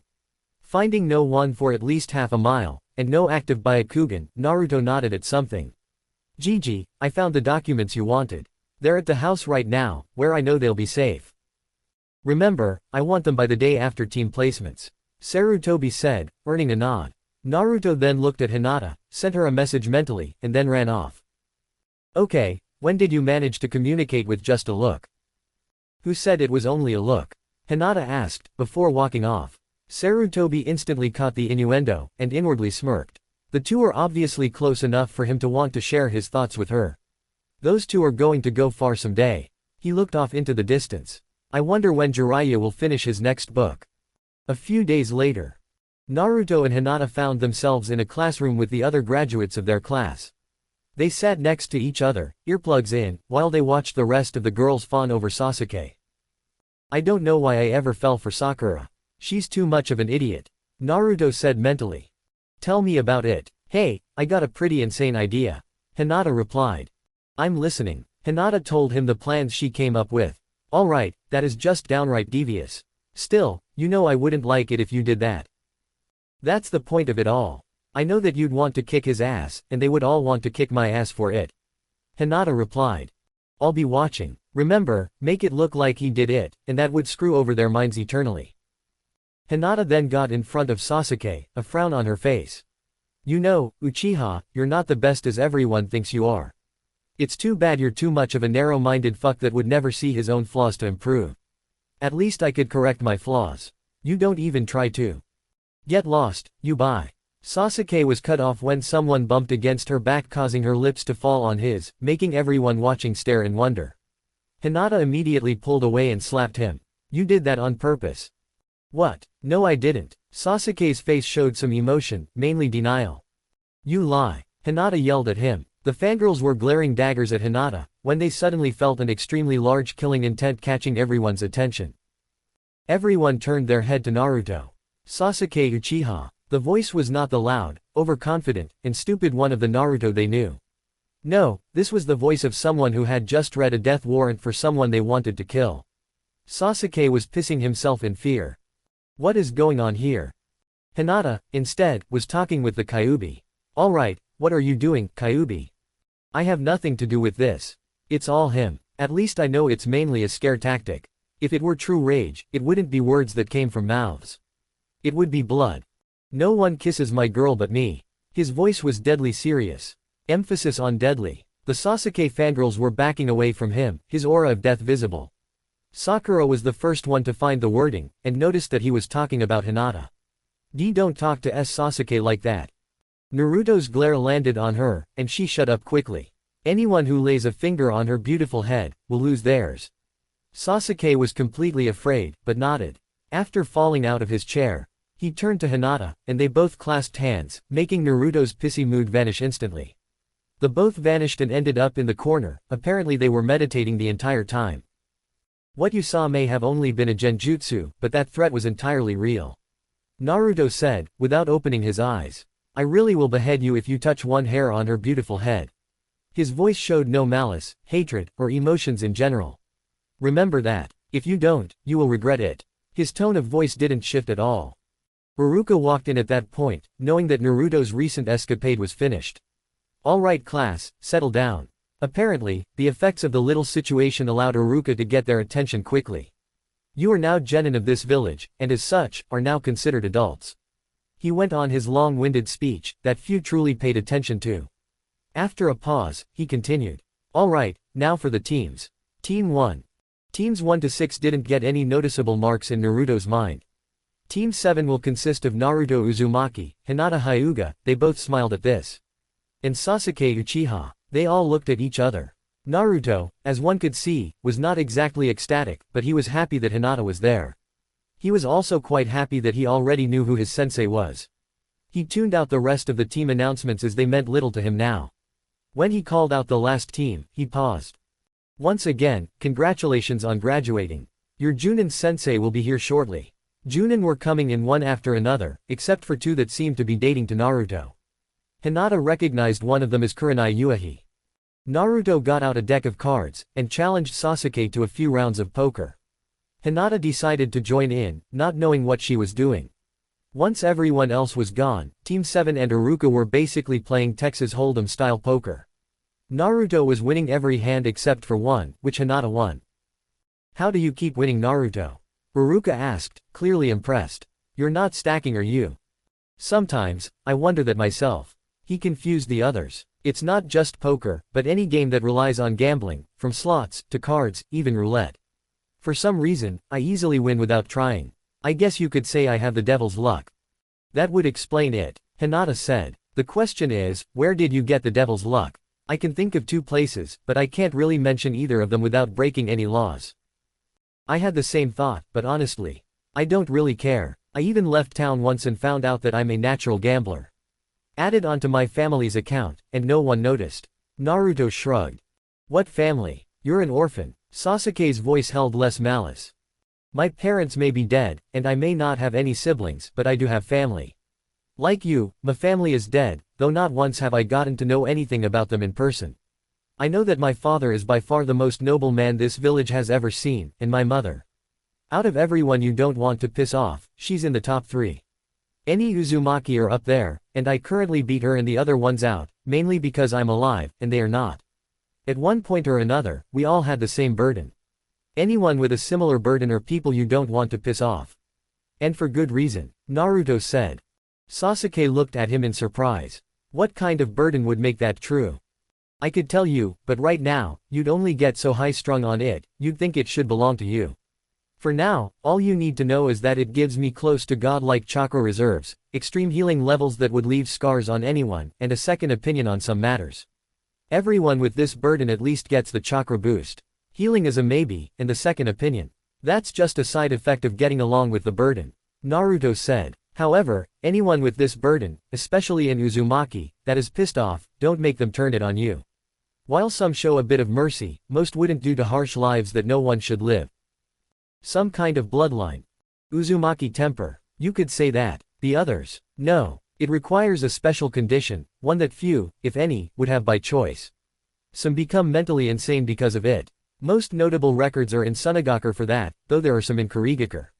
Naruto explained. The Uzumaki clan does have one, but it is currently unknown to anyone but those of told. I have seen the details of it myself. He has quite a bit left before he can activate it. Hinata said, confusing Iruka. Do you know what it takes? Sasuke asked. What I want to know is what it is. This was Iruka. I'm not going to say, as I don't think it necessary to say just yet. Naruto replied. And yes, I know what it takes, and believe me when I say, it's not easy to do so at my current age. In fact, for what I can do with it, most people wouldn't even be able to use anything of the base magnitude of it until they're Chunin. I need it for what I intend to do, and that is why I have made some progress with it. I won't say, because it's not my position to say. Hinata told them. Sasuke was about to glare, but then he realized what Naruto wanted before he would bother training him, and relented. Iruka just nodded. Sasuke did look at the others, and they already seemed close. Why is that? Naruto noticed this and looked at him. If you're wondering why the three of us are this lax around each other, it's because they still like me, even with my burden. Everyone in the village hates me except a select few, and all because of my burden. Sasuke noticed the sad look in his eyes, but didn't ask, figuring that the burden was a gift that was both a blessing and a curse. How bad do you think you have it with your burden? Worse than anyone else in the village, though you're a really close second. For someone who hasn't been in either of our positions, you having your family killed in front of you, and me never even knowing who my parents were, then they'd think you had it worse, and my burden. That's the only reason I have it worse. Naruto told him, a sad look in his eyes, until Hinata put a hand on his shoulder. Sasuke watched them, and though he thought it was unnecessary, he wanted to know. I know that I ask you to train me. More like ordered, but if I forget about that, and instead you at least try to trust me, Sasuke was cut off by Naruto's hand. If you want me to tell you, I'm afraid I can't just yet. It doesn't sit well with me right now, and that's only because the only side of you that I know isn't too appealing, and you're likely to blow it in my face. Naruto told him, it's nothing personal, but something like this is not a good idea to let too many people know. Sasuke understood the need for secrecy when it was needed. Now it was needed. Naruto, I just found something really strange. What do you mean? Remember your father's projects. One of them seems to have the potential to help him out. You mean the one codenamed Omega 72? That's the one. I think it can help him trust you, and make it more likely for you to trust him. Besides, that one's almost finished. And when it is, I let him test it out. No, you should test it out yourself, while heading to the Uchiha compound. See what you can find out. Noted. Naruto then turned to Sasuke. What would you say if I could possibly help you with your little clan problem? Sasuke looked disgusted at the idea, but Naruto shook his head. Not the repopulating part, geez. He sighed. I'm talking about the extermination part. The dead hold no secrets, and those that didn't pass on would be able to tell me when I'm finished with a project I'm working on. If it works, and I find someone close to you that didn't pass on, I could give it to you and you could talk with them more. What is there to know? Itachi killed off the entire clan but me. Sasuke was getting close to a yell, but was trying to restrain his emotions. Did you tell you the reason he did? Naruto asked, causing Sasuke to glare at him. He did it to test his power. Then why did he attack civilians? Naruto asked. If he were to test his power, wouldn't it make sense if he left those that never planned to become a ninja? Sasuke took in the words, and lost his glare thinking about it. Now that I think about it, it does make sense. Wait, why am I agreeing with him? What he says. It does make sense. Itachi wouldn't have killed everyone, but I wasn't able to look past him at that point, and didn't see what he was trying to say. Sasuke looked at Naruto with a thoughtful look. If he didn't do it as a test, what would you think he'd do it for? Naruto shook his head. I don't know him on a personal level, so I can't say for sure. However, I do know that something could have been happening, and someone had to stop it. Before it all happened, has he ever wanted to truly hurt someone he cared for? No, but has he always tried to avoid useless bloodshed? Yes, but then would it make sense if the clan itself was planning something that would cause useless bloodshed? The Hokage found out about it, and he was ordered by the Hokage to stop it, since he was in Anbu. Naruto asked, causing Sasuke to look at him in surprise. Sasuke's mind was running a mile a minute. He then started to feel lightheaded, and almost passed out. He started piecing together things he never has thought to piece together. And they fit. The only thing he could think of that the Uchiha clan would have done was. It all makes sense now. They all looked at him in surprise. Everything that was done, all the rumors about the Uchiha clan, moving our clan estate, everything points to one thing. I was too stupid to notice it before, and if you hadn't got me thinking about things already, I would never have noticed. Iruka looked at him. What did you come up with? Rebellion. Sasuke said, though his voice held contempt.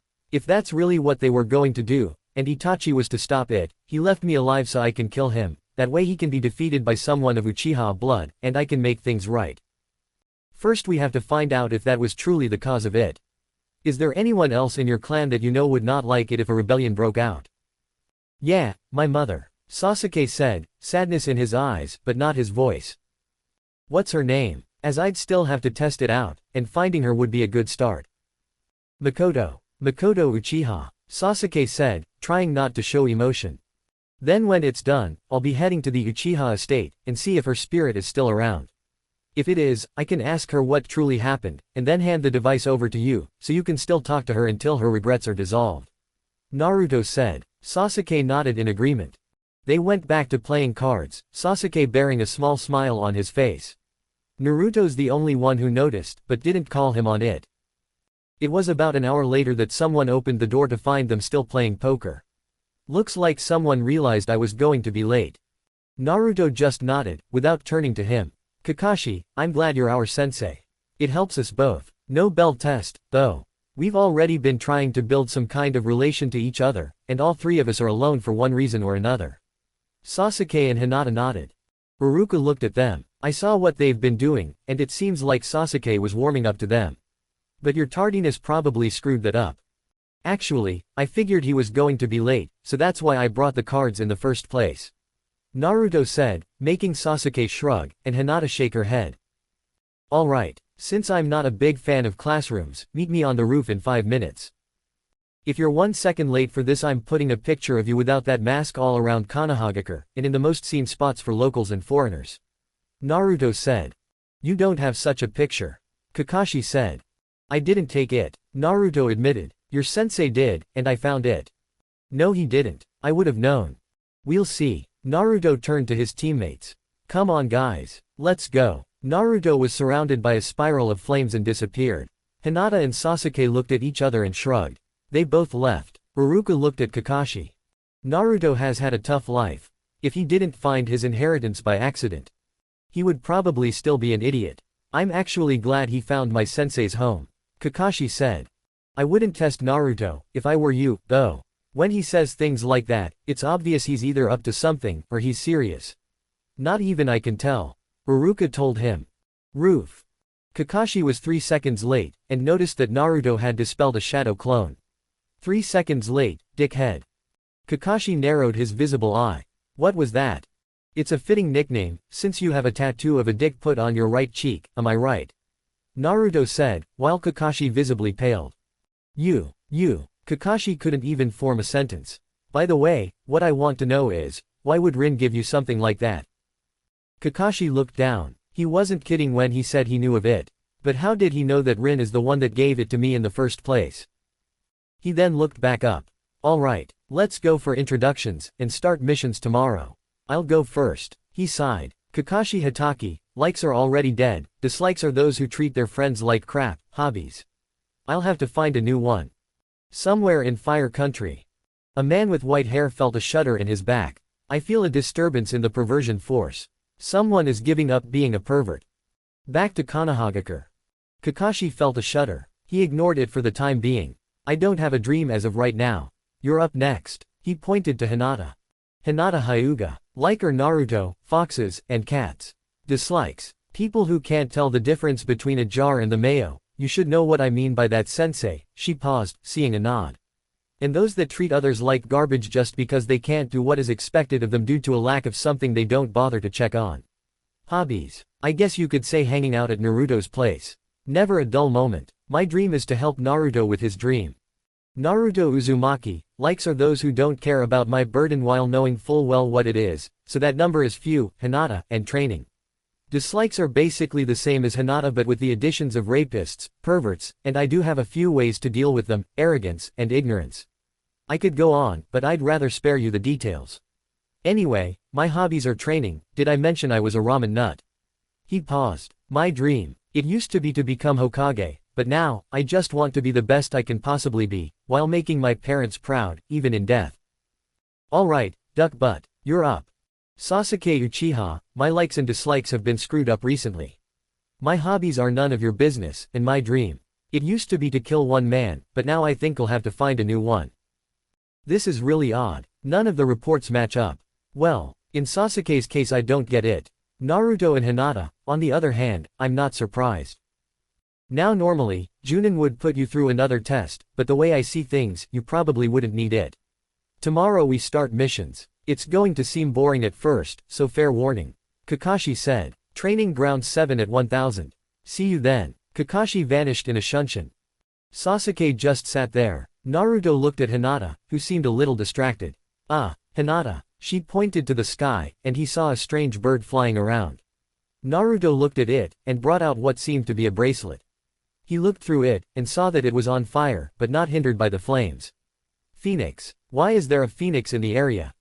Sasuke looked at him, and saw his confusion. It was then the phoenix turned and charged straight towards Naruto. He almost panicked, but stood his ground. It stopped to land in front of him. Are you Naruto Uzumaki? It asked, scaring Sasuke half out of his wits. Who are you, and how do you know my name, Phoenix? Naruto was on guard. Relax your guard, Uzumaki. I am here on behalf of your father, though I am sorry it took so long to find you. It's hard to find his son when he's not even using the surname of the father. I'm sure you know why that is. Naruto replied, his guard slowly relaxing. Indeed. As for your question, your father, though known for the toads, was able to summon the Phoenixian race. As to who I am, my name is Khan. We were supposed to find you when you were 5 years old to tell you, if he didn't, but since he died, and you didn't take his surname, it was tough going. We almost lost hope, thinking you were dead like he was. I'm glad you stumbled across his old abode, as that is what changed our minds completely. Wait, I thought that no one can sign more than one summoning contract. Wouldn't that mean he wouldn't be able to summon toads? While that is technically true, several contracts only need to be signed once, and then every descendant of that person can summon the same creature without signing. We Phoenixians are one of them. The Kitsune contract is the same way, so you know. That would come in handy. Is there any limit to those kinds of contracts to be signed? Naruto asked.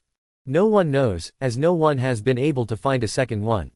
However, each one of those have a different set of hand signs from each other, and then there's the original chain for those that don't fall under that category. Why? Because I've already been offered to sign the Kitsune contract, and apparently it functions the same way. Naruto said. I see. Khan then turned to Sasuke. You are an Uchiha, are you not?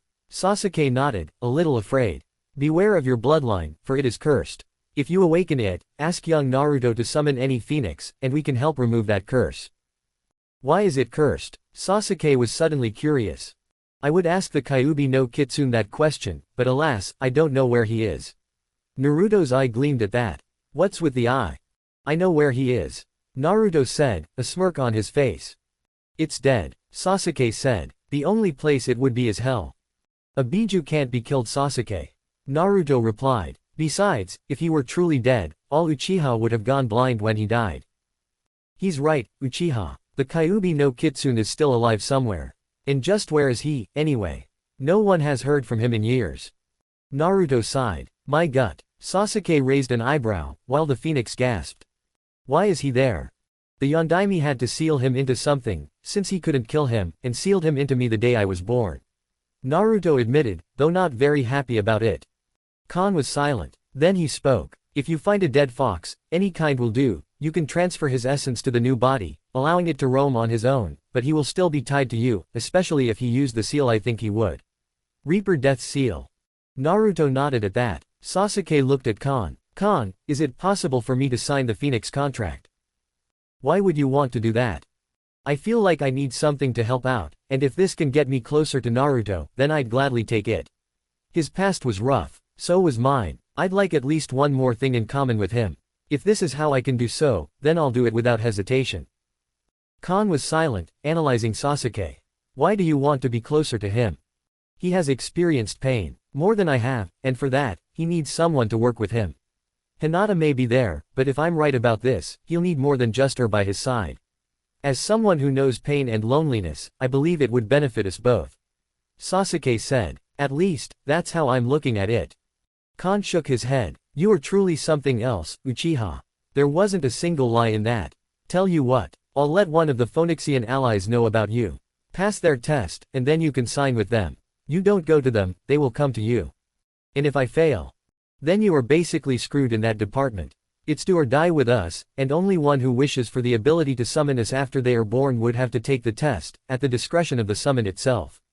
Naruto, the hand signs you will need to know will come to you after I leave. Summonings like the Kitsune and Phoenix clans do not require blood, like other summons, but are a lot more picky. I advise you to be careful. Thanks, Khan. Naruto replied. Any clue as to who you're going to send to Sasuke? I'll leave that to the wind. Khan flew up, and away, before disappearing in flames. Naruto then went out to the forests, Hinata deciding to go to his place to see the photo. Sasuke decided to go home, and not bother much with anything else. A week later. Team 7 had the day off, and Sasuke was at Training Ground 7, meditating. Something swooped down in front of him, knocking him out of his trance. Sasuke Uchiha. The being had bat-like wings, reptilian eyes, a long snout, a tail, and 4 legs. Put simply, a dragon. That's me. I take it the Phoenix clan told you about me? Sasuke asked. I was told to test you, but you don't look the part. The way I see it, you're nothing but a green rookie. That's your opinion. I may be young, but that doesn't mean I'm not strong. Sasuke glared at the dragon. You really think glaring at me is gonna work? Sasuke smirked. Now why would I think that? Then a voice appeared behind him. Especially when you're talking to a mere illusion. The Sasuke in front of the dragon faded, and it turned to the Uchiha. Clever boy. I'll admit I wasn't prepared for a fight, but I guess I can play for a bit. Sasuke got into a stance. Your delusion, kid. No human has bested me in over a century. Sasuke didn't respond to that with words. His form blurred, and then the dragon found someone on his back. How did you get up there? When you gloat, you leave yourself distracted. Because of this, along with the hint of arrogance in your voice, you didn't notice that I was analyzing you the entire time. He pushed some chakra into his hand, and pushed it through the neck, in between 2 scales. The dragon promptly fell down. What did you do? I shut down your nervous system temporarily. It will be back up in 30 minutes, or when I release it. Note that means those organs that need to brain to work, will shut down later on. Vital organs included. You'd be dead before the 30 minutes are up. Surrender now, and I will release it. Sasuke said, an even tone in his voice. Fine, you pass. Now please, turn it back on. The dragon spit out the contract. Thank you. He then walked over to the contract, signed it in his own blood as he was told. Oh, and by the way, it's actually 30 seconds, and no vital organs are affected. It was that point that the dragon regained movements in his limbs. He just stared at Sasuke. Your trickery is like that of a snake, but your heart is that of a dragon. Sasuke Uchiha, you have earned your spot as a summoner of the Dragon Clan. If you see a Phoenixian, let them know that the dragons send their regards, and their thanks. Will do, Sasuke replied, and thanks. The hand signs will come to you once I am back in the dragon's realm. Farewell, Sasuke of the dragons. The dragon flew off, and disappeared in a flash of light. Sasuke instead left the training ground to look for Naruto. Ironically, he was in the Hyuga estate. He decided to wait outside for him, so he could give out the news. He was waiting for 20 minutes before Naruto and Hinata came out and noticed him. Why are you here, Sasuke? Hinata asked. I got it, was his reply. Got what? She asked again. Last week, the offer Khan made. I got it, he smirked. I passed. Naruto and Hinata instantly knew what he was talking about when he mentioned the offer. Congratulations, Sasuke. Naruto was the first to speak. Who tested you? Some random dragon. Apparently, they are not that good with trickery. Sasuke said. I didn't ask for a name. What about you two? I just watched Hinata kick her sister's rear end and shock the hell out of the Hyuga elders. Naruto replied. You should have seen it. I only did what you taught me, Naruto. Your advice really helped. I'm also glad I took to the medical ninjutsu, so I could heal her afterwards. Hinata said. Don't just stand there, fill me in. Sasuke was eager. Flashback. Hinata and Naruto came up to the Hyuga estate. A branch member saw them approach. Lady Hinata, I wasn't aware you were bringing someone over. Does Lord Hiyashi know about this? My father is about to find out why we are coming here. Currently, he is not aware of it, as this was decided a few moments ago. Hinata admitted. I shall lead you to him. The branch member bowed, and led them to the gardens, where Hiyashi was meditating. Hinata, Naruto. He opened his eyes. To what do I owe the visit? It's done, Hinata said, hoping he'd catch on. He did. Shall we test it out now? Hiyashi asked. Hinata nodded. It should be Hanabi, as it used to be. Hiyashi nodded. Bring Hanabi to the dojo. We will be there shortly. Yes, Lord Hiyashi. The branch member left. Are you going to join us, Naruto? Only as a spectator. This is her fight. I'm only here for moral support. Hiyashi nodded. They then walked over towards a bigger building in the area. Hanabi and the clan elders were in the area. Hiyashi, why did you call for this, and bring in an outsider? I am only here at Hinata's request, you idiots. Naruto told them, and if you say anything about me being a demon, then you might lose your head. And I'm not the one that will do so. Hinata inwardly smirked. Then one of the elders said something. What are you talking about, Dem? He was cut off due to his head going through the air. Anyone else want to insult him like that when I'm around? Hinata asked, causing them to turn to her. She had a scowl on her face, and Naruto put his hand on her shoulder, much to the elder's displeasure. You know, you didn't have to do that. Naruto told her, and she relaxed. Then again, you never did like those that insulted me. He then turned to the elders. I'm pretty sure I warned you about that, did I not? Everyone else was silent. They couldn't deny the fact he had warned them.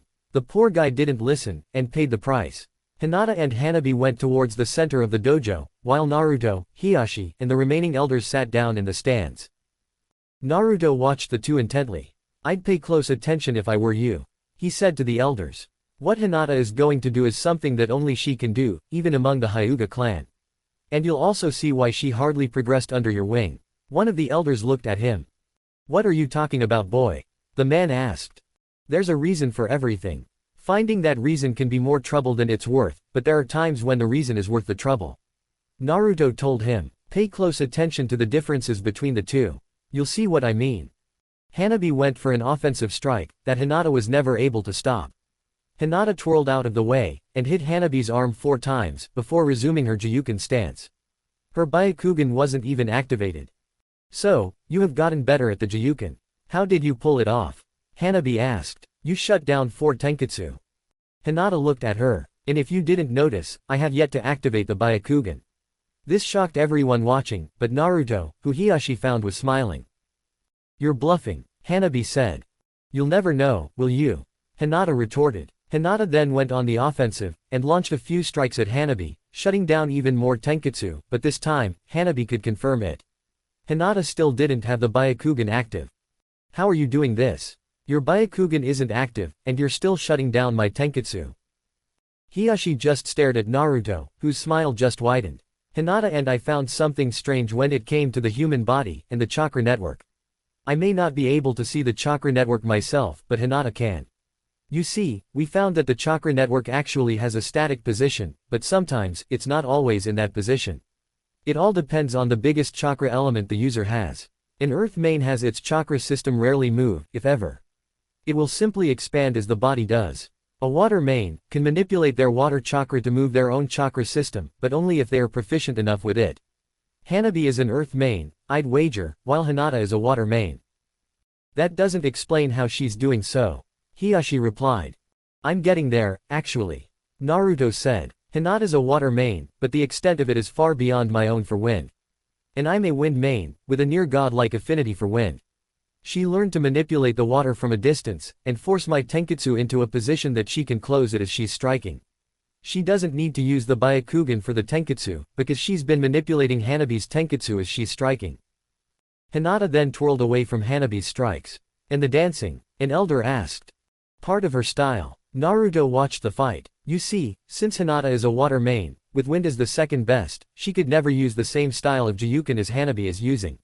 We've been working to develop a version for her, one that would work for her, and this is the result. It appears to be a dance, but in reality, her body is flowing like a river. And to think that we finished all of this, without her using the Byakugan. What are you talking about? She still has it, but I had her learn without using it. I'm sure her mother would say something along the lines of, don't rely on your dujutsu. I may not have met her myself, but that is something that I feel would be needed. Just because you can see it, doesn't mean you can react in time. With this in mind, she worked on it. How did you manage to get her to attack her own sister? Hiyashi asked. She always valued family above everything else. She found a drive, and she's using that drive to her advantage. Naruto said. In her mind, she's not fighting her sister in this fight. She's fighting someone that is stopping her from her goal, and using her drive to get past that obstacle, and to that goal. The elders stared at him. Hiyashi looked curious, but hid it highly well. Has she told you that drive? And here I figured it would be obvious with her action earlier. Naruto replied. Her drive is to help me any way she can. If she doesn't get past her own obstacles, then she can't help me in her mind. With that in mind, what do you think is going on in her head? No one answered. They were all confused. What did you do to her? I didn't do anything, Naruto replied. All I truly did was tell her of my burden, since I already knew of it. She doesn't care about it. In fact, she openly stated that she couldn't go through everything I have, and still retain some sanity. Her motives are her own, and though I am inspiration, her choices are her own. I made no attempt to persuade her either way. She decided she wanted to improve. I helped find the path. She made mistakes, I told her about them and gave suggestions. She makes the decisions, and I've been helping her follow through with them. I haven't gotten anything from her aside from her time. Not once have I had to force her for anything. Compare what she was like a month before she graduated from the academy to now. Do you see how she has progressed? The elders just nodded. Hiyashi had a smirk on his face. Alright, what's with the smirk? Naruto asked him. Nothing about you, Hiyashi said. Just 4 words for the elders, I told you so. Naruto chuckled at that, and then noticed that Hanabi was tired, while Hinata still seemed fresh. How have you gotten so strong? It's the style. Had I used the same form you are, I would have been on the ground long ago. The original Jiyuken would never work for me, so I had to modify it so it could. The elders held in a gasp. The end result is what you see now. This version of the Jiyuken is my own, and might have been similar to our mother's, but I will never be able to find that out now. My natural flexibility, along with my water element chakra, allow me to do this with ease. It's that same chakra that wouldn't allow me to use the original Jiyuken properly. You think you've won? I've already won this match. Hinata replied. The fact of the matter is, your chakra system has been severely depleted, and you're exhausted, while I still feel the same way I did when we started. You already have this match lost. If you can't see that, then you are truly blind. I'm what? Hanabi's voice was a little strained. You need to see that you've already reached your limit. If you can't do that, then you are truly blind. The Byakugan is not all powerful as is believed. You've used yours the entire time, while I haven't used it once. Byakugan is merely a tool for use. Jiyuken is best used with it, however, Jiyuken is not where I excel. I excel in my own version, one that feels natural for me, and I don't need the Byakugan for it, unless I am up against 6 or more opponents. You've lost this round, Hanabi. I have not lost. Hanabi charged. Hiyashi frowned, and the elders shook their heads. Hinata dodged, and landed a strike to her left shoulder blade, cracking the front side of 3 ribs, causing her to fall down to the ground, breathing heavily. Hiyashi noticed the wound, and then shouted, "This match is over." Hinata looked at her father, who was running towards them both, and then turned Hanabi onto her back, before clearing the spot of the bones. She then started using medical chakra mixed with water chakra, and the bones were mending on the spot. Naruto got next to Hinata, watching the healing at work. It was thrice as fast as usual medical chakra would heal. He barely noticed that Hinata had the Byakugan active. After the wound was healed, and everything back in place, Hiyashi checked on Hanabi's chest, and found everything was alright. How did you manage to pull this off? Medical chakra mixed with water chakra. It increases the effectiveness, but is a lot harder to pull off without making a mistake. It's the purity and balance of water that allows this to do just that. She'll need to rest, but aside from that, she'll be fine.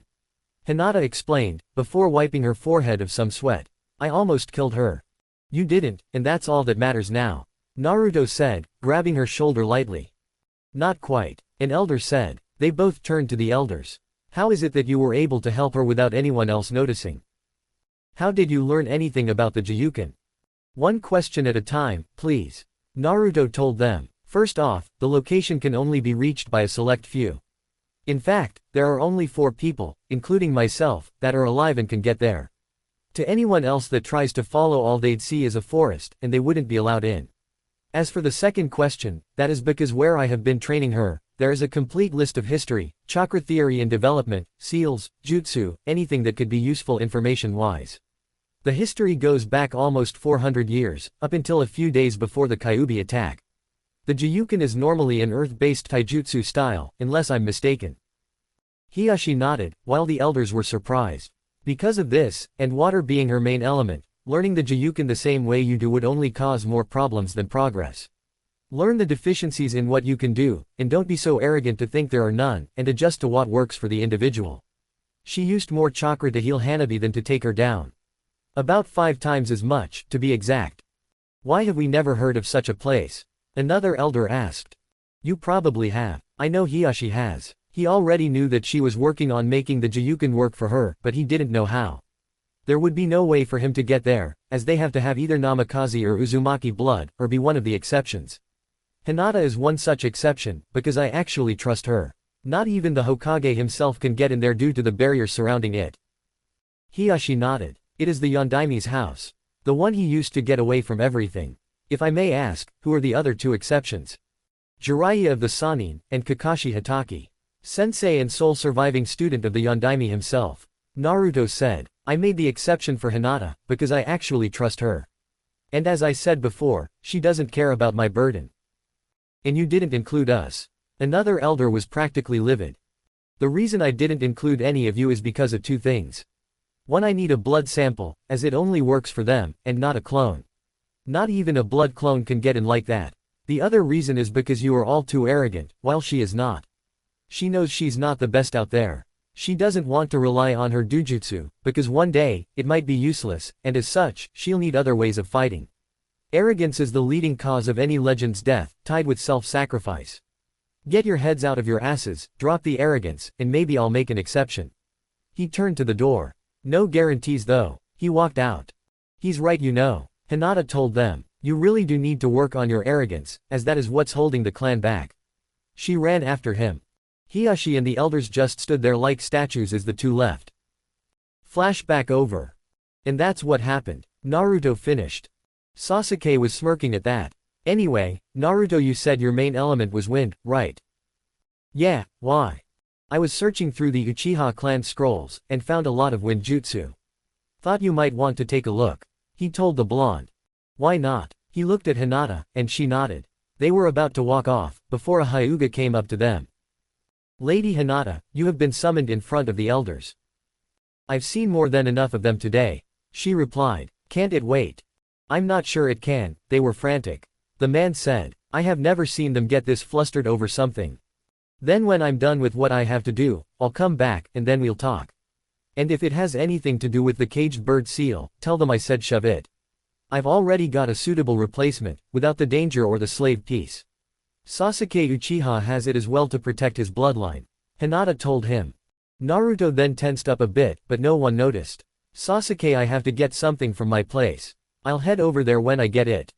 You mean? Sasuke's eyes widened. Yeah, time to test it out. Naruto then went out in a swirl of flames. Hinata, I highly doubt they will wait. If what I heard about the Hyuga clan is correct, then nothing good can come of making them wait. Heiress or not, Sasuke said. I'll let him know, but remember that other seal we have on, at my request. Just make sure no one hears of it. Fine, but let Naruto know about this. Will do, Sasuke said as he left.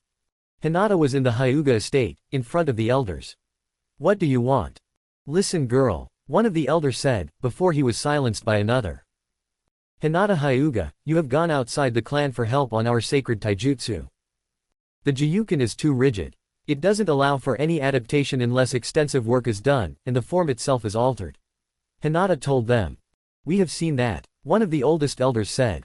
In fact, we have decided to allow Naruto Uzumaki into our clan, as your husband. Hinata was a little shocked, but kept her composure. What makes you think he would want to be a part of this clan?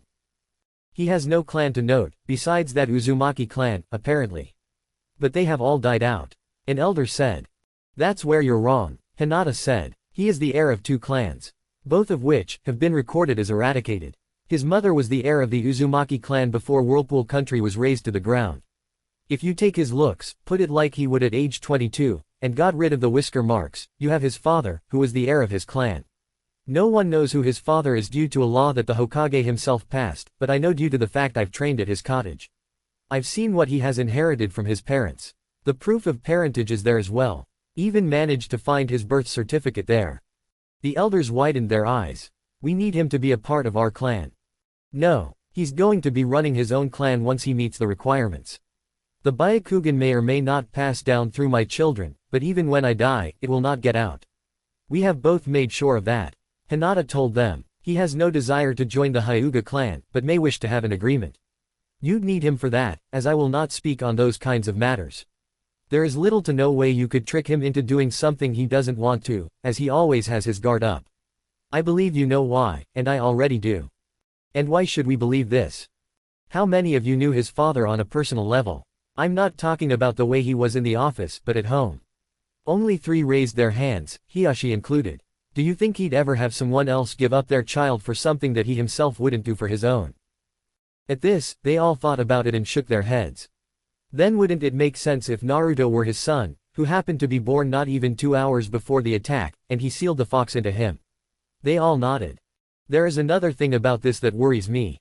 An elder said. You said that when you die, the Byakugan will not be revealed to anyone from your corpse. That would mean you are a branch member, due to the caged bird seal. Yet, you don't have one. I never did, Hinata told them, before showing a seal on her left shoulder blade. This seal will instantly block any and all information from any onlookers the moment death hits. It ranges from bloodlines, to jutsu, and memory reading jutsu. They can still manage the physical aspects, such as drug enhancements, and one can still find the cause of death, but nothing more. Can't even find alcohol levels in the corpse, especially if they were drunk off their ass. She then covered it up. Is there a way for us to obtain this seal? You'd have to ask him for that, as it belongs to the Uzumaki clan. I have no say in who gets an application of the seal as long as I bear the name Hyuga. Only he can decide that. We could use that seal ourselves. Hiyashi said. If you were his husband, you would have some jurisdiction over it, correct? That I would, however I'd still ask him. She paused. Did I mention that it will get rid of any mind-altering seals that are placed after application? The caged bird seal wouldn't stay on me during the application of it. Curse marks, such as the one on Anko Midarashi's neck, wouldn't get removed if they were already placed, but if placed beforehand, they wouldn't take effect. And only the one to apply the seal can take it off. You say you can't give us the seal, yet you give its abilities freely. That's because I had already mentioned something that I wanted to him, and he agreed. Which is the unification of the Hyuga clan, and ban the use of the caged bird seal permanently. Hinata told them, we are all family. It's time we started acting like it. The elders were silent, then they started debating amongst themselves.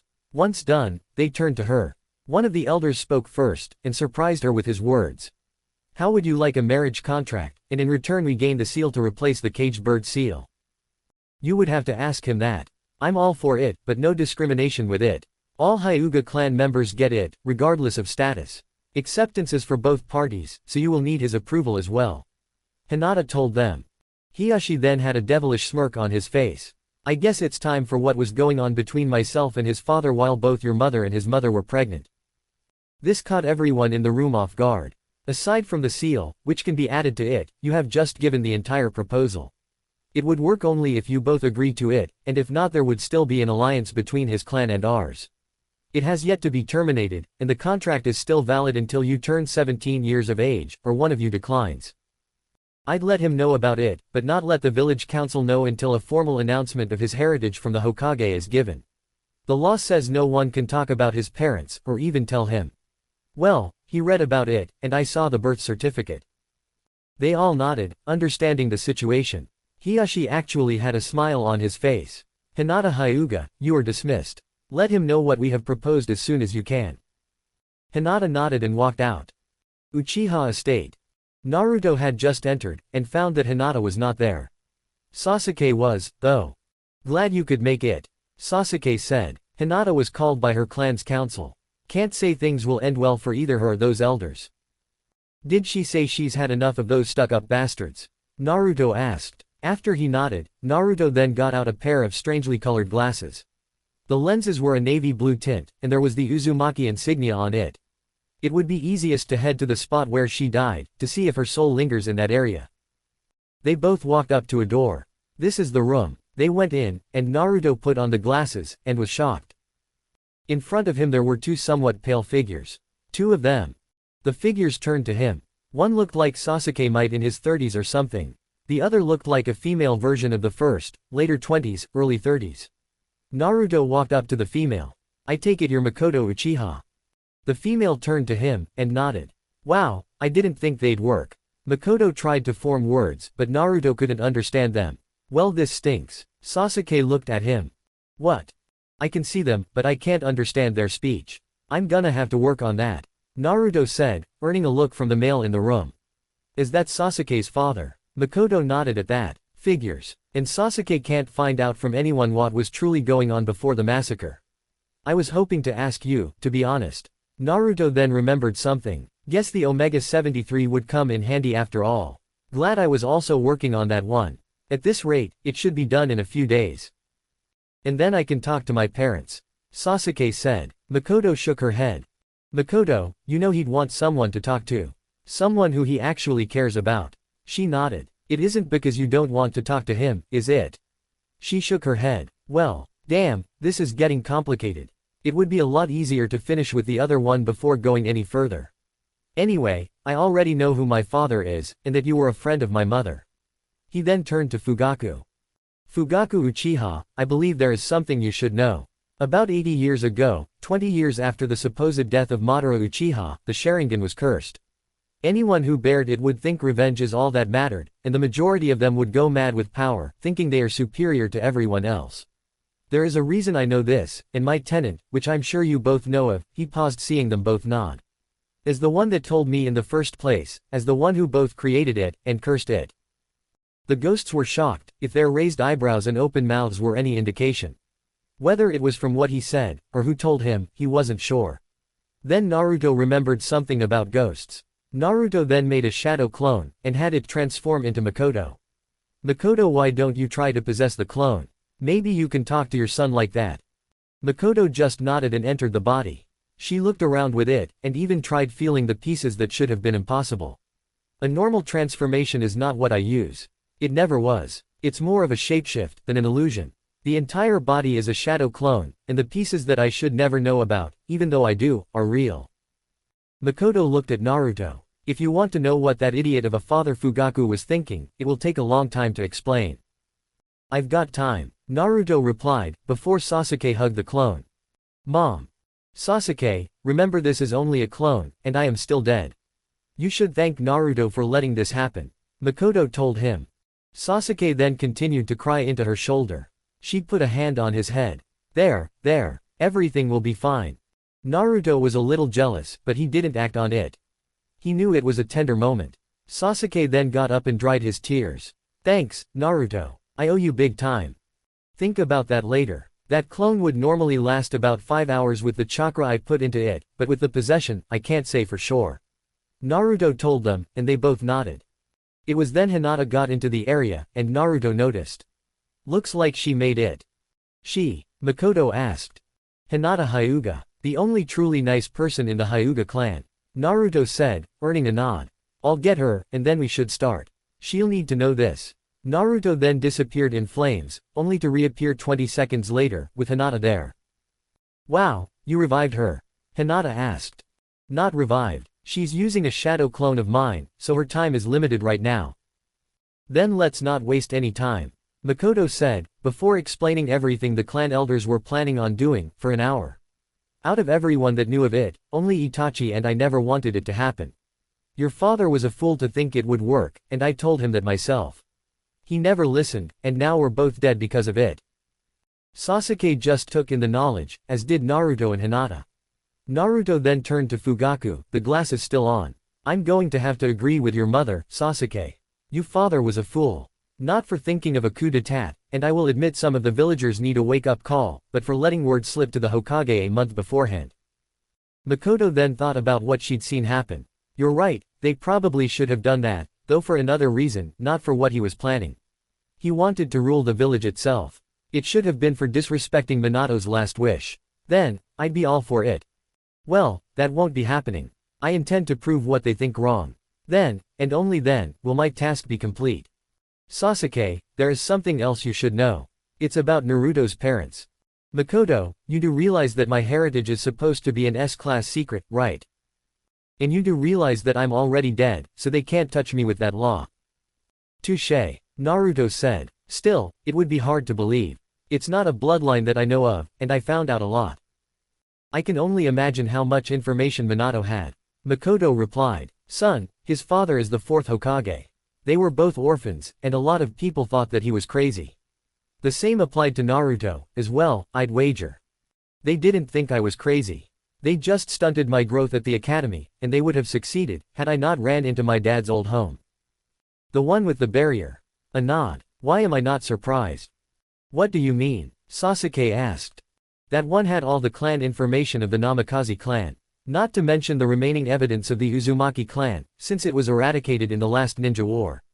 His parents met during that war, and Kushina, great woman yet highly stubborn, moved here to live with Minato. I swear, he was so dense though. He never noticed that every girl in the village wanted him. Even Kushina, to be honest.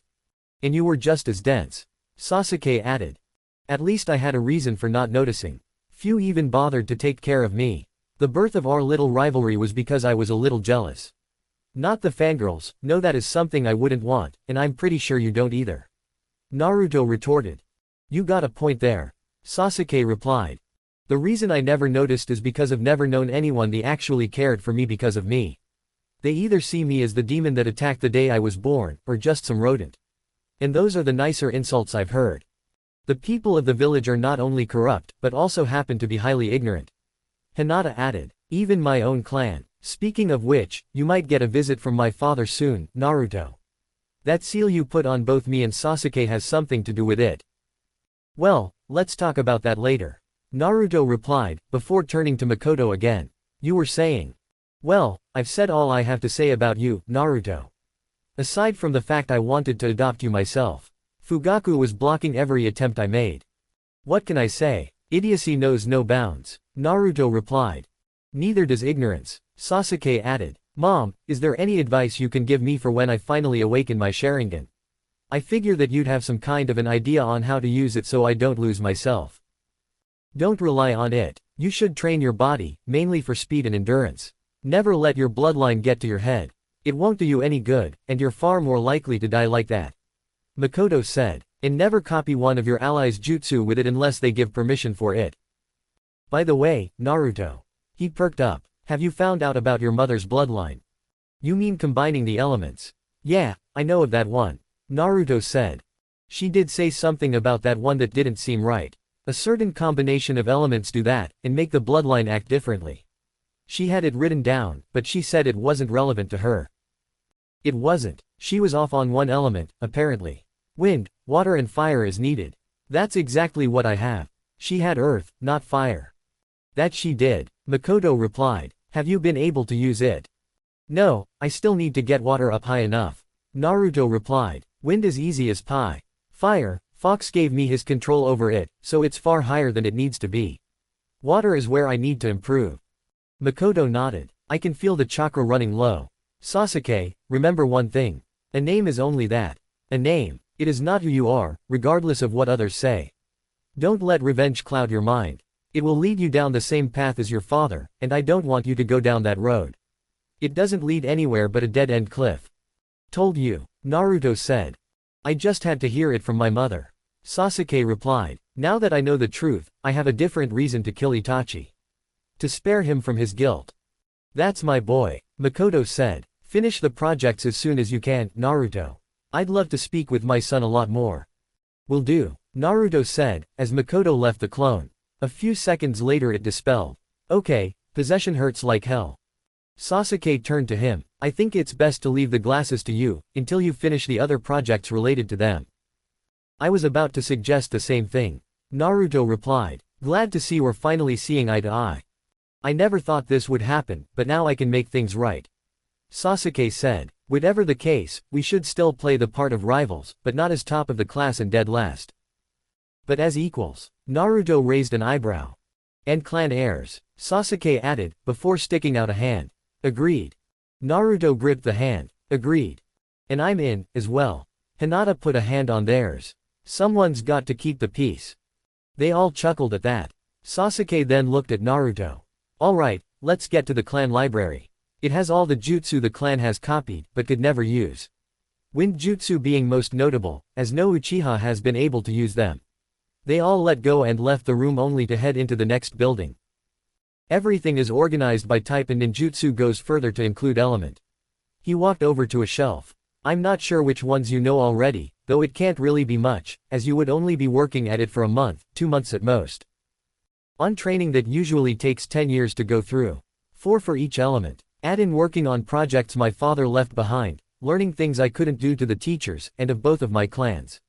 What does that say? Naruto said. I don't really want to brag about this, but who else do you think could pull off the impossible? Can't argue with that, Hinata said. The fox you mentioned earlier. Sasuke asked, earning a nod. Then I won't intrude. Naruto made 20 or so shadow clones, and had them read multiple jutsu scroll to memorize it all. What good will they do? Sasuke asked. I mean, it's not like you're going to learn anything from mere clones. That's where you're wrong, Sasuke. Naruto said. To an extent, at least. Most clones would be that way. Shadow clones are another story. They transfer memories of the clone to the original and other clones after dispelling. They really didn't see the gem they had when they started stunting my growth. In a mere hour while reading, I picked up everything they tried to teach in the academy my first year. Everything I should have learned. My parents put it in a way I can understand, and I didn't use any shadow clones until after I got to the third year. Mainly jutsu purposes. Along with control. I needed far better control due to my insane chakra reserves. I mean, what I had to go through for control is about high chunin to low junin level. Add the reserves into the equation, my control would be about mid-genin in proportion. Just how much chakra do you have? Honestly, Naruto asked. I've probably got twice as much as all 4 Hokage so far in their prime. Maybe even more. They stopped just short of half the Kyuubi's chakra levels. That's far beyond Gobi, and bordering the Nanabi. You see where I'm going with this. I have too much chakra to perform genjutsu. For the time being, until I figure out how to get my chakra control even better, I'm not going to worry about it. Ouch. Hinata replied. Didn't think you wouldn't be able to do any of that. Why can't you go any farther? Are you familiar with the water walking exercise, Hinata? A nod. I've already mastered it, and my control still isn't good enough for genjutsu. Well, I've got a few, but they aren't really considered jutsu by their creators. When it comes to illusions, I don't go genjutsu like anyone else. Kitsune illusions is where I shine. Thing is, only I can use them. Sasuke and Hinata shrugged. By the way, Hinata, you're also going to learn a few of the jutsu, none higher than B rank, though. You don't have the reserves for a third B rank jutsu in one fight. Not yet, at least. I only consider teaching an A- rank to you, if you'd be able to use a B rank 8 times and still keep going. Hinata was a little disappointed, but nodded. It's only the reserves, right? That's the only reason right now. Okay, aside from the fact you haven't finished the first exercise for wind chakra, but that's not really needed for the jutsu itself. When it comes to a low B rank jutsu, the training is not needed but recommended. Anything higher than that, up to mid-A rank, there are considerable risks if you haven't completed the second stage of wind training. Anything higher, they are far too dangerous. Not only for reserves, but bodily harm, as well. Those I'd never think to teach you, unless they were purely defensive, and even then I might not go there. Too dangerous. He sighed. The only reason I'd bother to learn them myself at all is because of my healing factor, and even then I'd be waiting for a few months before I go that far. Hinata looked better after hearing that. She nodded again, but this time she smiled. They continued like this for over an hour, before Naruto saw something on the fire shelves. Sasuke, what are these? Sasuke looked at it. I don't know. It's not Sharingan based, that much is certain. Those jutsu aren't in here. Let's check it out. Naruto opened it up and was surprised at what was in there. Sasuke, do you have any idea what this jutsu is?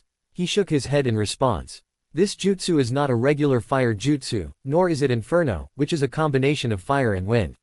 There's a reason that the Uchiha clan, though they could figure it out, they would never be able to use it. It deals with a bloodline. Sasuke was surprised. Apparently, they know of it, but they can't use it. The details here are far beyond what I would expect, so I believe it was multiple encounters with this that got this much information. It's obvious this jutsu was found over 50 years ago. It's an Uzumaki unique element. It requires water, fire, and wind, along with insane levels of control for each. Then comes the Uzumaki bloodline. Unlike most elemental chakra bloodlines, this one does not discriminate between chosen sub-elements. If an Uzumaki has wind and earth, they could use dust element, which is normally found only in Iwagakure. Lava is usually in the island nations, but there are others that normally are found only in certain areas, but an Uzumaki can achieve them with the correct elements.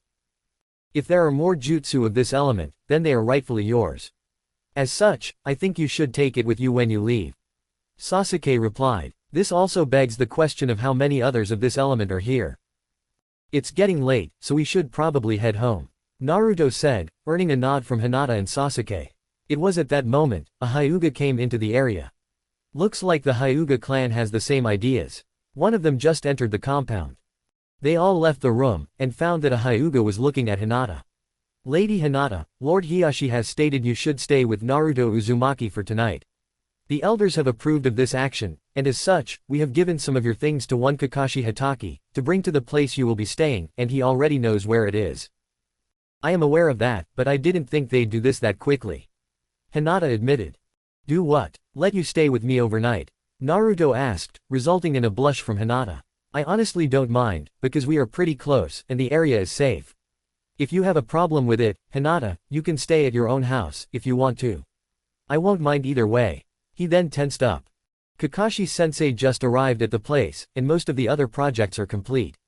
Damn, Naruto said. Naruto, I'd be honored to stay with you. Hinata said, bowing her head a bit, making Naruto feel a little awkward. Ah, Hinata, Naruto said, his voice denoting confusion and nervousness. You do know that you don't have to be like that with me. Never was good at formalities. True, Hinata replied. Well, what are we waiting for? Let's go. She was happy at this development. Naruto then put an hand on her shoulder and they both disappeared in a swirl of flames. Sasuke looked at them. I got to get him to teach me that someday. The Hyuga messenger could only agree. Farewell, Uchiha. May you rest well. The Hyuga left, after bowing to Sasuke. Naruto's house. Naruto and Hinata were eating dinner together again. Hinata was a little nervous, and Naruto picked up on it. You don't have to be so nervous, Hinata. I mean, it's not the first time you stayed overnight, you know. She nodded. It's just that, my father and the elders wanted you to become part of the Hyuga clan. That's not going to happen. I'd have to get sucked into their customs. As such, there would be no point in it, as there is no way I'd be able to proceed with it. In fact, they'd probably limit my actions.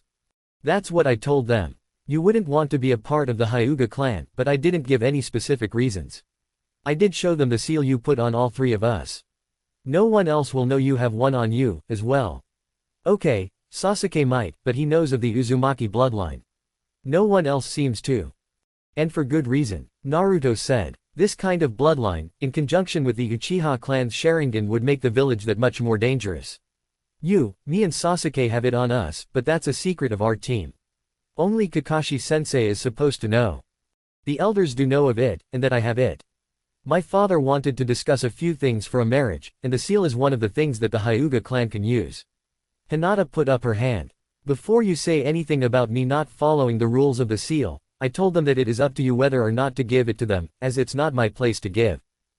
I did say that you could tell them of it, due to your goal to unite the Hyuga clan, didn't I? Naruto asked.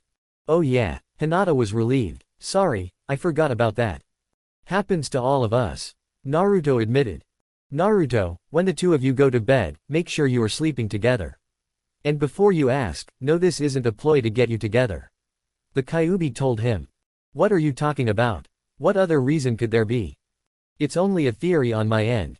If it doesn't work, you'll know when you reach the mindscape. Fine, but no funny business, and teasing is a no-go during all of this. I happen to agree, Naruto. Hinata's voice sounded in his mind. I take it there's a reason you want me to do this.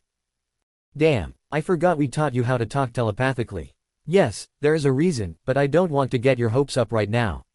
It's only a theory, and I can't say if it will work.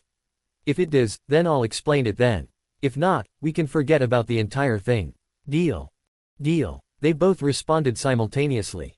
They went to bed early that night, and slept in Naruto's bed. Mindscape. Hinata found herself in a field as she opened her eyes. Where am I?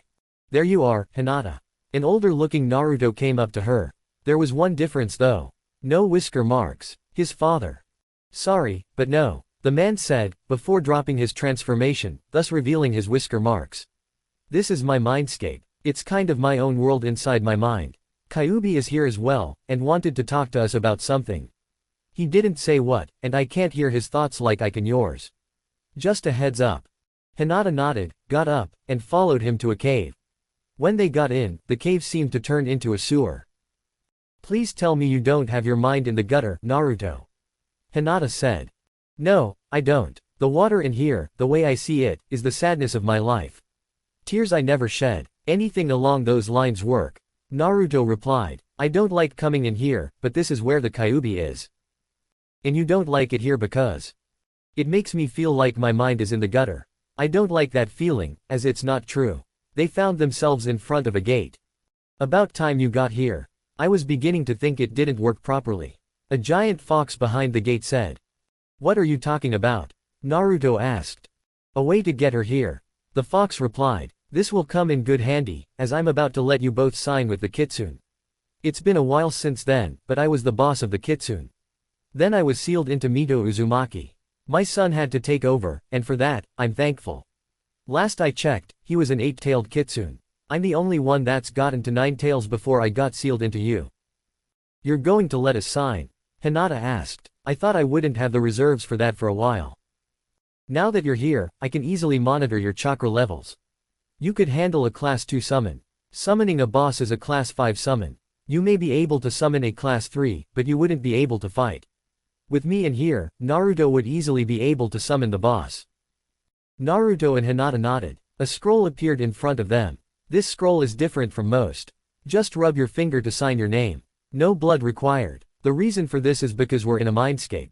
That's the only place the kitsune contract can be signed. I wouldn't be able to go to her, so I had to find a way to get her to me. Naruto put both surnames with his. Hinata put Hyuga with hers. The contract is complete. When you awaken, use as little chakra as you can. The first 5 signs are the same as the phoenix summons, but the 6th sign is fox. An image appeared in front of them. This is the symbol of the fox. End it off with this, and then slam your hand on the ground. No blood is required for this, as kitsune tend to frown on blood. I'm a little different as I'm a biju, so I'm actually a little of a yoko at times, and a kitsune at other times. This will only summon kitsune, so you don't have to worry about the crazy ones. Kitsune are playful, but not blood crazy. I was born a kitsune. Damn, Jubi corrupted me when it was sealed. Jubi? Naruto asked. Another story for another time. All you need to know right now is that the Jubi is Wrath incarnate. It would make your father look like a joke, and even then that's only an understatement. I told you what I did the day you were born. That pales in comparison. Each of the biju were contaminated by the Jubi. Out of all of them, you're probably the only one that can get rid of that taint. The Uzumaki bloodline. Naruto trailed off, his eyes wide. That's why you want me to unlock it so fast, isn't it? Bingo. Once you unlock it, it will start to purify me by destroying the Jubi's taint. By getting rid of the taint itself, I remove the Jubi's influence. What this means is, if someone is after the biju, the true purpose lies in the Jubi. Remember that. We got you. Hinata replied, Naruto nodding in agreement. This kind of development should be known. Naruto said. Not yet. We need to find out if someone, or a group of people after the biju first. I'd imagine that if Jiraiya of the Sannin knew of them, you could tell him. But I'd suggest you wait. For now, the topic of the Jubi is a need-to-know basis. And if we run into another Jinchuriki, be wary of them, but don't attack. If they go crazy, stop them at any cost. If not, at least try to befriend them. There's no telling what's going to happen, but if we run into a Jinchuriki, I'll let you know. Good to know, Naruto said. Now that we've signed, what do you think we should do? Well, I've been researching a few seals that Kushina came across, and figured out a way for you to increase your control. Ask your Hokage about a 5-pronged seal. If he applies it, it will screw up your control. As long as you get it back up like that, your control should increase. I also know that Jiraiya and Orochimaru are capable of placing it. So, where would it be placed? Over the seal containing me. It has to be placed there, or it won't work. Remember that I won't be able to talk to you telepathically while it is applied. You can still come in here, but I can't force you in here just to talk. You have to come willingly. I understand, Naruto replied, but if this will help my control, then I'll do it. Remember, go for tree walking like that first. Once you have that mastered, by our original terms, then go for water walking. Once you do that, it should be a lot higher than before. Original terms? Hinata asked. He means being able to walk up and down for an hour, and then sit on a vertical surface for at least 10 minutes. Naruto explained. Also, once you're done with water walking like that, try walking up a waterfall. That's impossible, Hinata said.